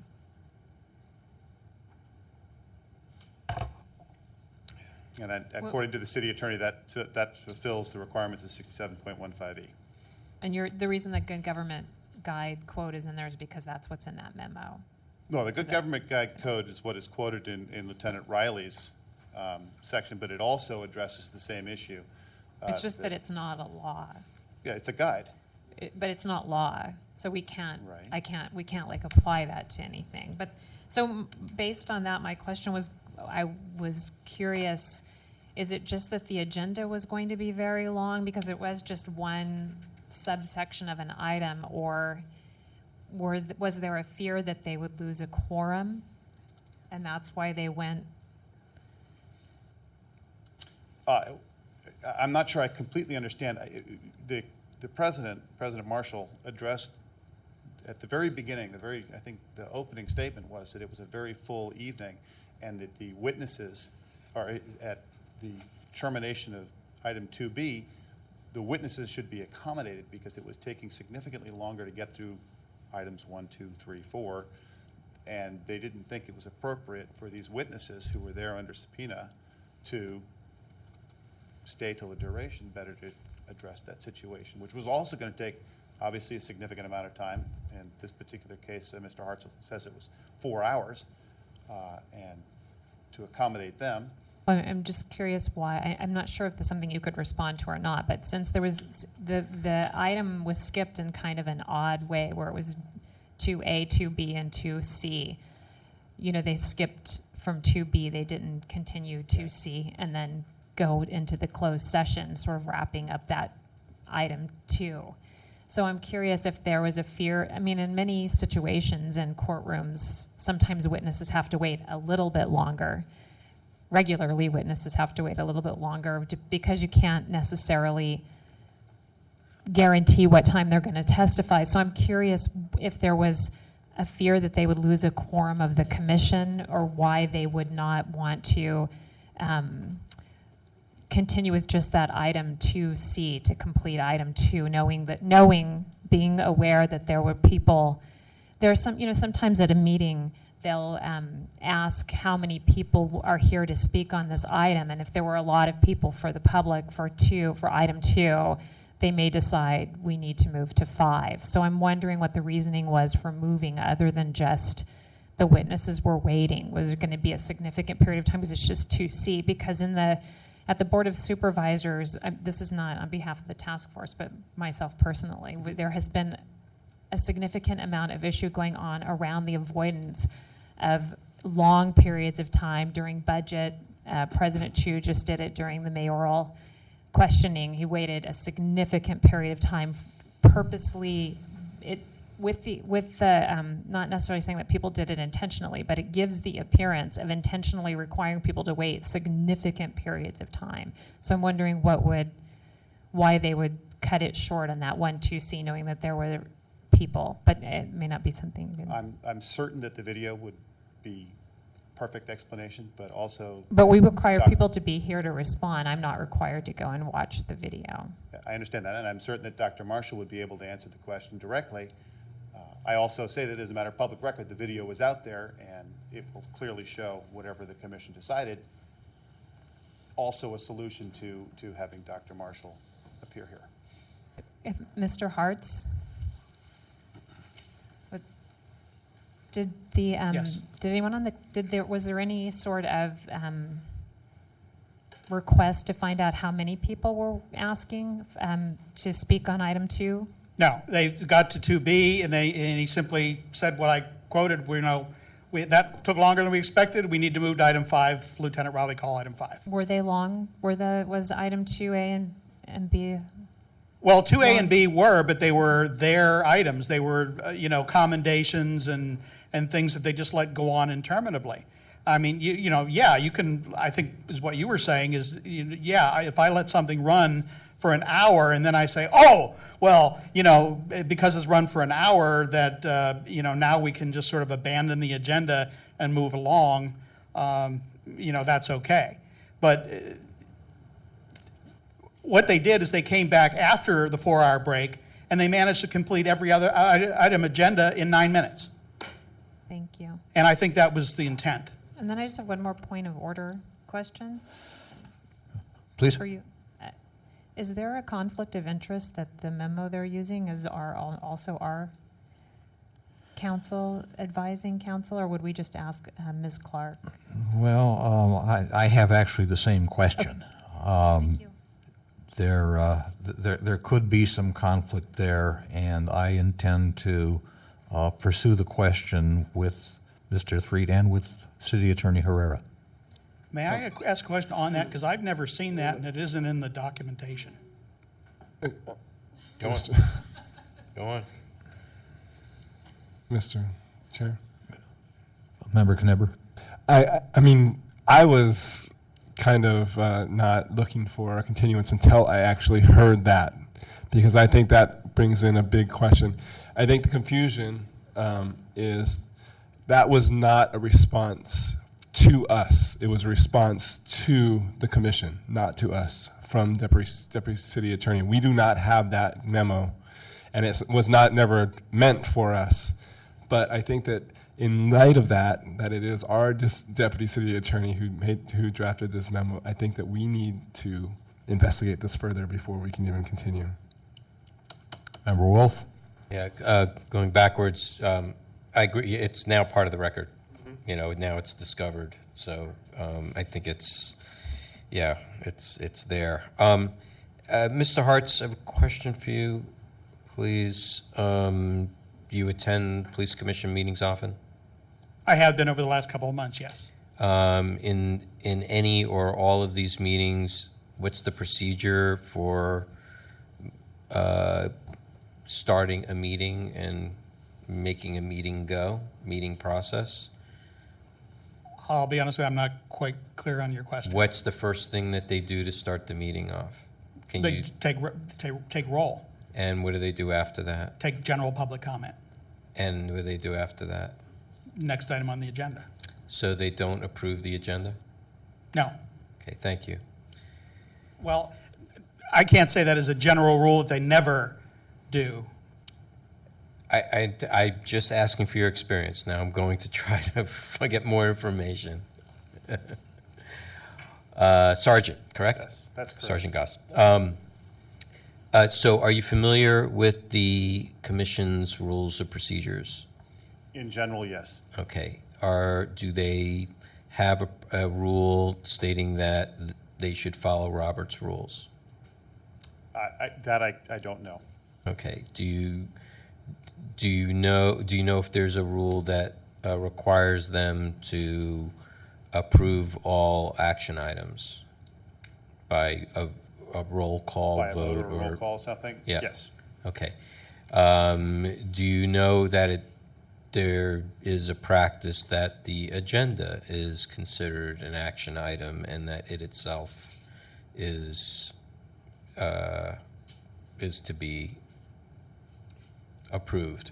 In the police commission meetings that I have attended, I have not seen that voted on No. at the beginning of each meeting. At the beginning of each meeting. Okay. Okay, that's it. That's all the questions I have. Thank you.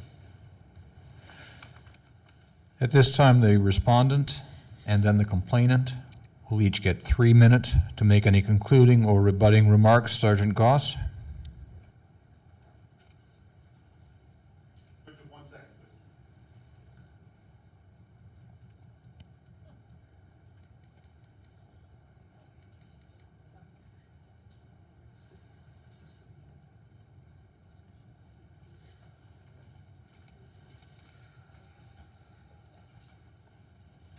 Thank you, members. I apologize for that. I think that we've addressed most of the issues. Lieutenant Riley's memo in particular has addressed Mr. Hart's, and Mr. Hart's himself has stated that he did have an opportunity to address the public comment portion of the Police Commission meeting, and that the president of the commission, Dr. Marshall, did mention at the beginning of his meeting, as required, that there may have to be an adjustment in the agenda prior to the meeting beginning, or at the beginning of the meeting. Anyway, and I believe he's addressed both 67.7A and .15A and .15E in his memo. I think a lot of money has been spent tonight on having me be here since 5 o'clock, and the two attorneys who are also from our office with me. And I think we should try to deal with this as economically as possible this evening. Thank you. Thank you. Mr. Hartz, you have 3 minutes. Section 6715 subsection E says, to facilitate public input, any agenda changes or continuances shall be announced by the presiding officer of a public body, of a policy body, at the beginning of a meeting or as soon thereafter as the change or continuance becomes known to such presiding officer. I mean, the intent is to allow public comment. And in fact, what they did was they handled the agenda in a way that denied members of the public who were there to comment to be denied the opportunity, because I left with a dozen of those people, went out of the elevator with them and heard them complaining about the fact. I just thought it was so bad that I was determined to stay around, and I stayed for the 4 hours and finally came back and said, you know, what you did was wrong. There were people here that wanted to comment and should have been allowed to comment, and you didn't allow that. And that's clearly what this says. And, you know, I'm sorry that the sergeant feels that the two attorneys that have to show up here and try to fight poor little me shouldn't be burdened.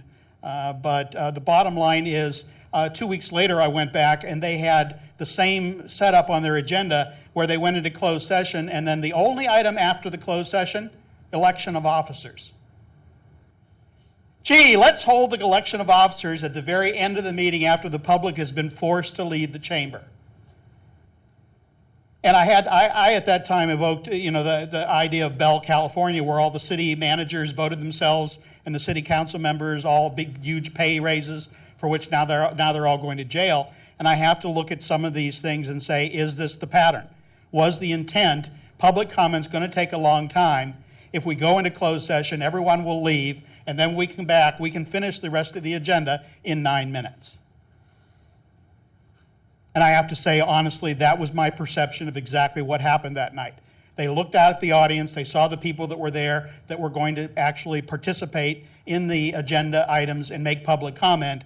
They decided that because they wanted to do the closed session, that they were going to just disregard that, go into closed session, and I think they did so with the full knowledge they were going to be out for hours, and it was highly unlikely that any members of the public would stay around.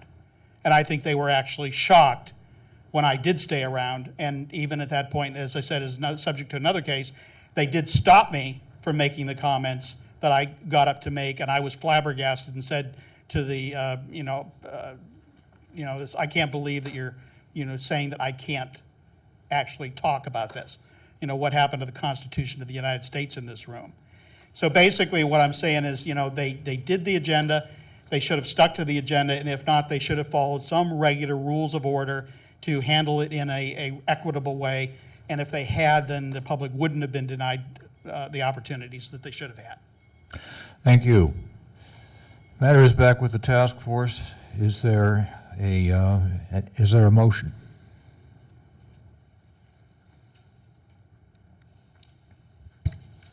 I'll move to find a violation of 6715 A&E. Is there a second? Second. Moved and seconded to find a violation of 67.15A. Discussion? Can I make a Ma'am? I was going to make a friendly amendment to add E. I said A&E. Oh, A&E? Yeah. Oh, okay. The motion is to find violations of 67.15A and E. Discussion? Member Chan? This thing is in a type of individual, right? It's not holding the department. Well, Right. the named respondent, one, right? the named respondent is Dr. Marshall, who is the president of the police commission. The finding would be against Dr. Marshall. Member Knebber. Again, I understand where we're trying to go with this, but I mean, if we look at the facts and we look at these actual, what you just cited, they did provide an opportunity. Now, it was 4 hours later, and I don't like that, but they provided it. And if you go in E, they announced the agenda changes. I don't think I can vote. I can't vote for this. Member Johnson.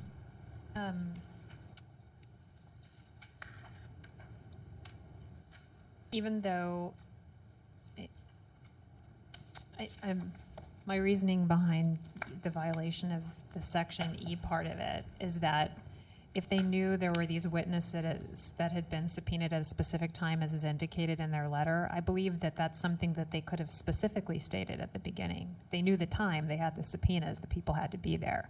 So if that was really as significant as to warrant this, I mean, I'm recognizing that they didn't have knowledge that A and B would go for a significant period of time. But it's odd to cut it off right at C, and without asking how many people were there for item 2. It seems as though it could have been more specific to accommodate that the public might be able to come back. Or Member Knebber. And I understand that, and I know that we do that. We as a body have this problem sometimes, where all of a sudden it gets really late, and we know people have been waiting, and people ask us. Now, as a courtesy, our chair does just that. He's not required to, but he does that. I don't think that we can cite them for not doing it. But it's not always about. It's about the spirit of it. To facilitate is leaves it open because you don't want to necessarily force somebody into a box, because we recognize that these things come up in an odd manner. Member Wolf. The thing for me here is more of parliamentary procedure. The agenda is presented, it's posted as part of the ordinance as required. Once the meeting has started, that document becomes actionable. Any changes to that document, to the meeting structure, is actionable. It must be presented as a motion. It must be deliberated. It must have public comment. I don't know of anybody in the city, a board, a commission, the board of supervisors, or what have you, advisory boards, or what have you, that don't operate in that way.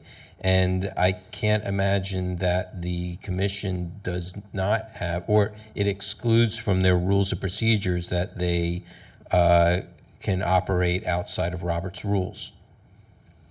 I believe that is pretty much citywide, that all boards and commissions must operate under Robert's rules. You can make adjustments to your rules and how you proceed to do things, but you can't short cheat or short Robert's rules. So that, to me, is more of the issue than any of the other substance. And that's why I put forward this motion, because without taking action, providing deliberation among the members, providing public comment in case somebody said, you know what, I don't agree with this as a member of the public because I've got an item that's at the top and now you're going to make me wait 5 hours. I can't do that. I've got to go pick up my kids or what have you. They don't have an opportunity to even speak. That's censorship. And that's not democracy. That's not what this is about. So my sense of this is that from the testimony I heard today, I was not satisfied that Robert's Rules is being followed. The person in question who controls the meeting, who's supposed to be the soothsayer, so to speak, of how the meeting is supposed to be run under city rules, is not here, so I can't answer that question. The only thing I can do is to say that that the complainant's rights under A and E of Section 6715 were violated in absence of no action being taken on the agenda. The chair disagrees with Member Wolf on the question of agenda changes being actionable. Many times, this task force has revised the agenda at the call of the chair. Now, it is certainly anybody on the task force can make a motion to challenge a ruling or a decision of the chair. But many times, this chair, I, have changed agendas, have moved things around on the agenda with no challenge. So I really disagree with Member Wolf's interpretation of that particular aspect of Robert's Rules and of the task force. And the 6715E states, to facilitate public input, any changes or continuances shall be announced by the presiding officer of a policy body at the beginning of a meeting or as soon thereafter as the change or continuance becomes known to such presiding officer. One of the problems we have here is that Dr. Marshall is not here, and it's very, I think it's, it would be unfair to try to second guess him without giving him a chance to explain. We could continue this item and ask Dr. Marshall to come here and lay out his version of events. We could continue it and assign each of us to go watch the video or listen to an audio. We could do that. But I think for us to vote for a violation based on what we know here, I don't think it's there. Mr. Chair? Member Wolf. I would just like to say that, with all due respect, that every time you make an adjustment to the agenda, you ask if there's any objection. And to me, that's taking action. When you ask if there's any objection, that's basically asking for acclamation. And if there's any objection to acclamation, if you don't have to ask for that. In your interpretation, you don't have to ask for that. But we are, in our board rules, we are required to follow Robert's Rules of Order. And under Robert's Rules of Order, it states that changes to the agenda are deliberate, should be deliberated. It's an action item. Robert's Rules are a guide, and it's a good guide, but it's not the law. Just like the good government guide that the city attorney's office puts out, it's a guide, and it's a good one, but it's not the law. Shall follow Robert's Rules. That's not guide to me. Okay. That's requirement. We impose that upon ourselves. Okay, but we're not the respondent here. The police commission is. I understand that, but we're talking about how every commission, body, board, entity runs their meetings. They all have that in their board procedures, that the city runs on a basis of Robert's Rules or some sort of procedures that have that. Like the Board of Supervisors have their own. They don't follow Robert's Rules. They have their own set of rules. But it is inclusive in there that any agenda changes have to go as a decision before the board.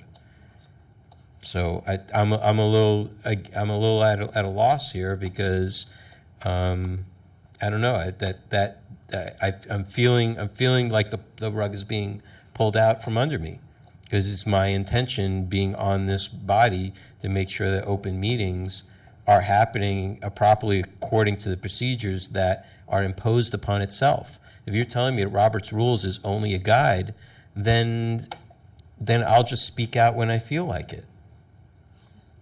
And I won't wait for the chair to recognize me.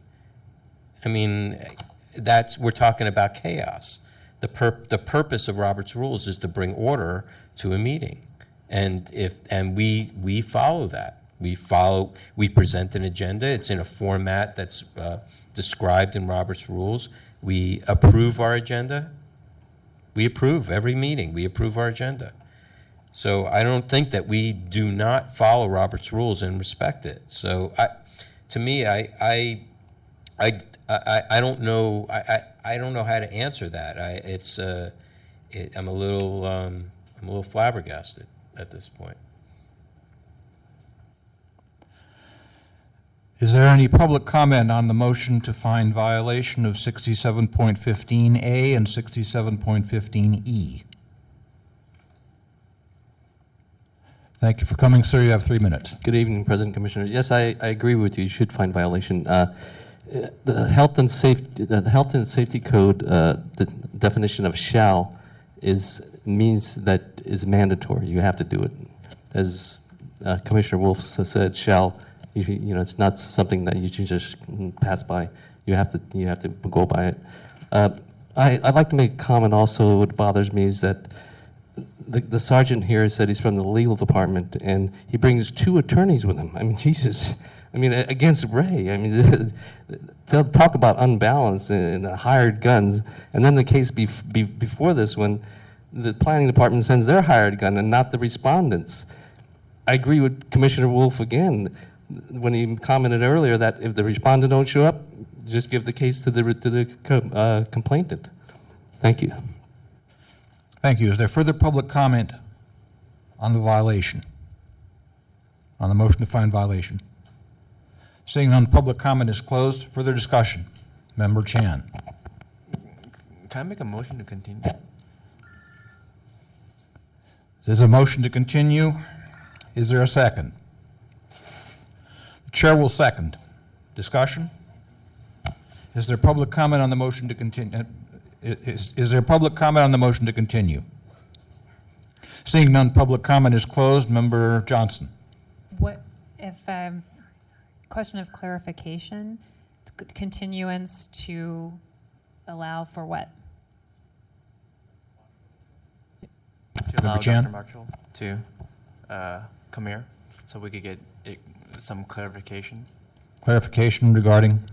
about, does he have intent to, I guess, drag the item? I'm sorry, what was your question? To ask the question that, does he have intent to not give public comment on that item and drag it down to the last item? So. Member Johnson? I think one of the things I understand are sometimes reluctance to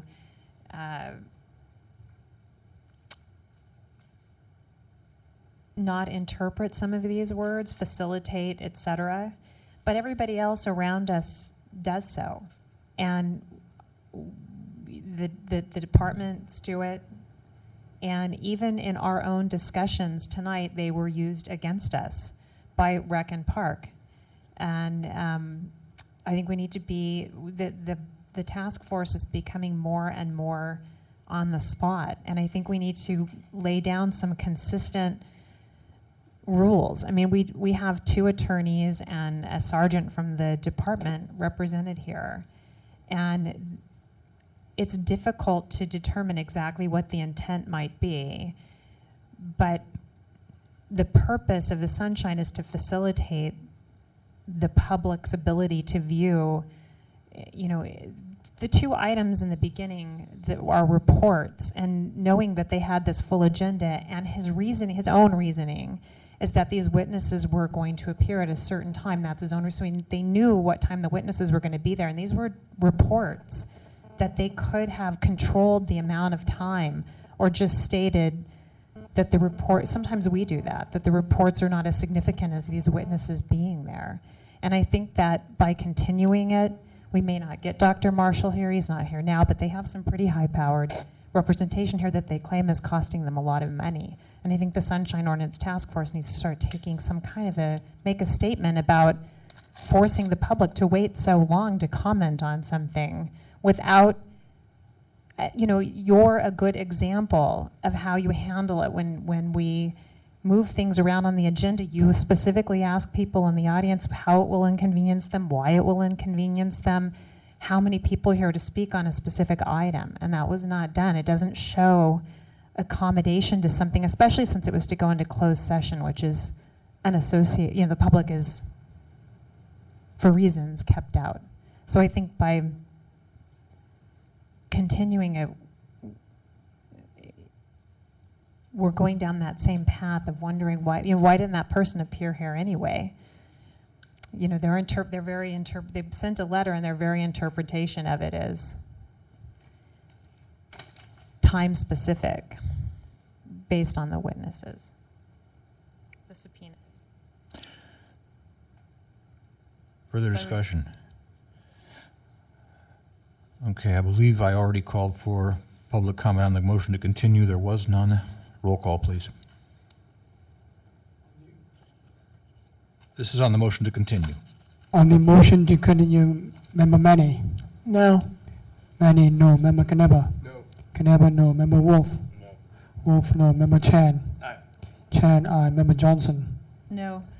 Johnson, no. Member Nee? Aye. Nee, aye. Mr. Chair, there are 2 ayes and 4 noes. The motion fails. That takes us back to the original motion of finding violations of sections 67.15A and 67.15E. Roll call, please. On the motion, Member Manny? Aye. Manny, aye. Member Washburn? I'm sorry, Member Caneva? No. Caneva, no. Member Wolf? Aye. Wolf, aye. Member Chan? No. Chan, no. Member Johnson? Aye. Johnson, aye. Member Nee? No. No, Mr. Chair, we have 3 ayes and 3 noes. The motion fails. Thank both sides for attending.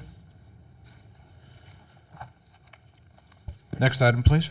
Item number 11 is announcements, comments, questions, and future agenda items. Any announcements, questions? Member Johnson. One question I have is, I don't know if it's too late, but we received that email from Supervisor Mercarimi's aide, Rick Galbraith, about the legislation that Ross is proposing and that Supervisor Mercarimi is proposing, and it's coming before Rules Committee on December 2nd. Can someone help me out? I have it on my phone, but I don't want to look it up. It's about putting all of the documents online, all of the announcements online, and did you receive it? I don't recall having received. When was it sent? This afternoon. It may have been sent to people they know. Did you get it first? Through the chair, no, I did not get it, but I can volunteer to Well, get it tomorrow and send it out. I have not received Member it. But then Johnson, again, I'm sorry, who did it come from? Well, it's came Ross. from Rick Galbraith in Supervisor Mercarimi's office. I'm on Earthlink, and Earthlink was having server problems I'm on today, Earthlink email too. server problems today, so it's very possible it's waiting for me when I get Well, home. I wasn't, and I checked right before I got here, and I didn't get And anything. Crossman sent out a response around 2-ish. But it's about the supervisor, you might want to look at it. I don't know if it's too late to put it on the agenda for the 30th, but it's associated with the open government noticing, and it's to put it all on a specific website, and it's going to be before the Rules Committee on the 2nd of December. So if it's not too late for us to have some input, or if it's on our agenda on the 30th, we could at least discuss it as a group. Okay.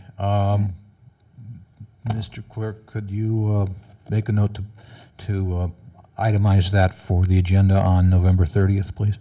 Yes, Should I Mr. Chair. forward that to Mr. Rustum, the email, and he could send it to the task force? Good idea. Is that? Yes, And then please. I have one other item I wanted to ask about is I'm not fully aware of all of the rules associated with our forms, like our complaint form and those kinds of how they came to be, are they under the Sunshine Ordinance? Is there some reason why they are the way that they are? But one of the things when you issue a subpoena for documents in civil litigation, and one of the things that the respondent is required to do is to sign a form that says, I represent that these are the documents responsive to your request, or I represent that these are not, that we don't have those, after a due diligence and a search, that we don't have those documents.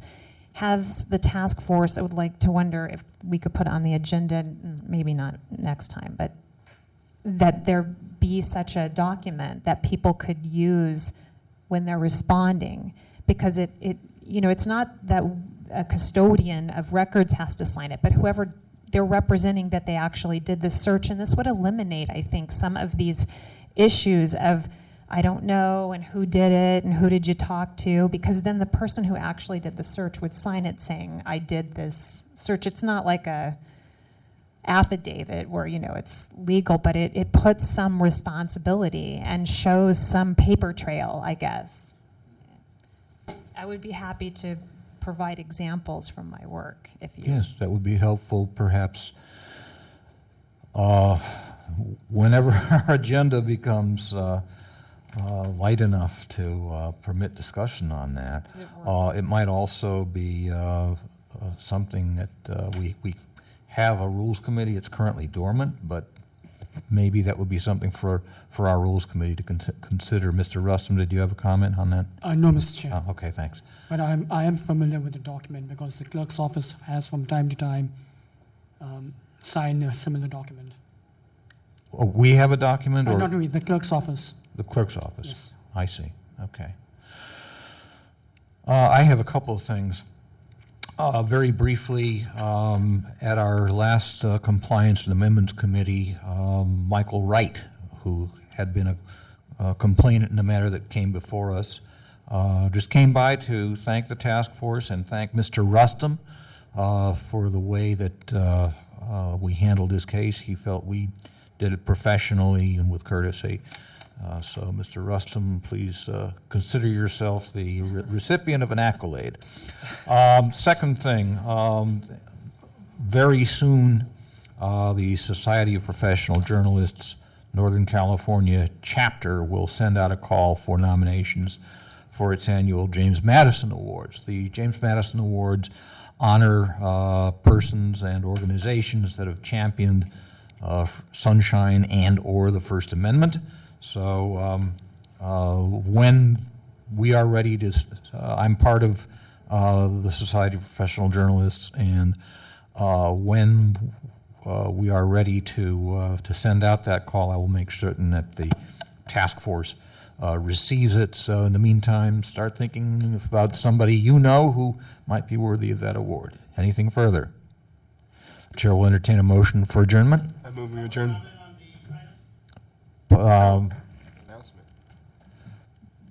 Public comment on the announcement?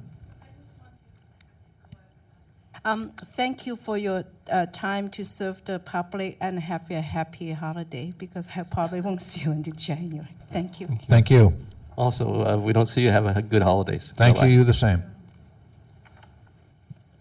Members of the task force, I would like to see on the agenda in an upcoming meeting open discussion as to exactly whose interest you serve. Because very frankly, I have heard people come before this body and say, you're advocates for open government, you're advocates for public comment, you're advocates for allowing public documents to be released, and yet you are not. You are simply another branch of government. And you spend your time defending the agencies themselves. It's not bad enough that when a member of the public has to come here, they have to face your attorney, the city attorney's office, the police commission's 2 lawyers, and their legal counsel. The bottom line is it's an uphill slog anyway, and really you have become the government. There's an old Walt Kelly cartoon called Pogo, and one of my favorite ones was set in the Okefenokee Swamp in northern Georgia, northern Florida, and southern Georgia, and one of the comments was, "We have met the enemy, and they is us." You have become simply another part of government, and to allow the public to come before you and actually work under the misunderstanding or misconception that you are advocates in their favor is, I think, blatantly dishonest.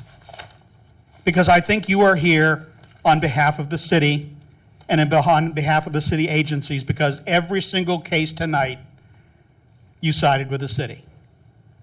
Almost every single case I hear, you side with the city.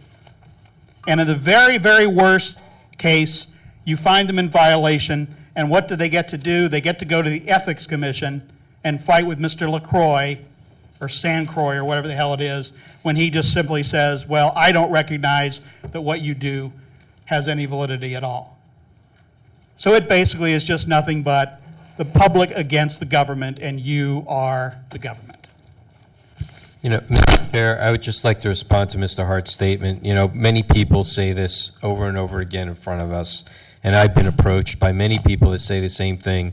Nobody offers any kind of action, process, anything that would provide us with any kind of authority to be able to stick it to the man.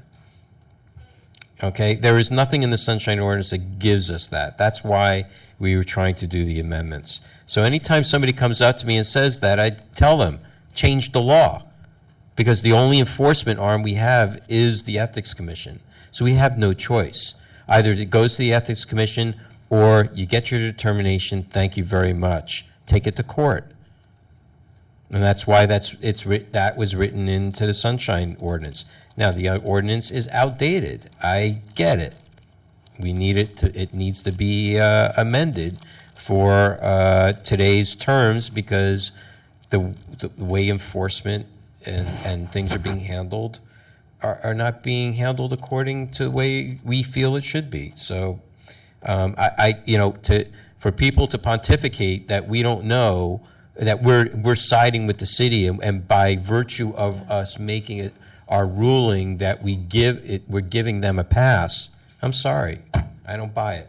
I'm just as much an advocate for the public as you are. Happy holidays. Motion to adjourn? I want to say, I move. Member Chan? Mr. Hartz? Mr. Hartz. Mr. Hartz? Mr. Hartz, please be silent. We don't follow. Please be silent. Is that right, Mr. Wolf? Mr. Hartz, please be silent. Kiss my ass. Member Chan? I say part. Ex parte conversations with me about the cases before, and then go, oh, I guess we shouldn't talk about that. When have I ever done that? Never. Member Chan? So, I just want to say, pardon my slang, but I'm really down for next year if you want to put it in a ballot measure. I will rally and get 50,000 signatures? Or what was it, signatures? How many signatures we need to get? Depends on how many people voted in the last election. About 25 to 35,000. Yeah, I'm down to get 25, 35. I've seen it done in 4 days. Yeah. Member Knebber? I move we adjourn. I second.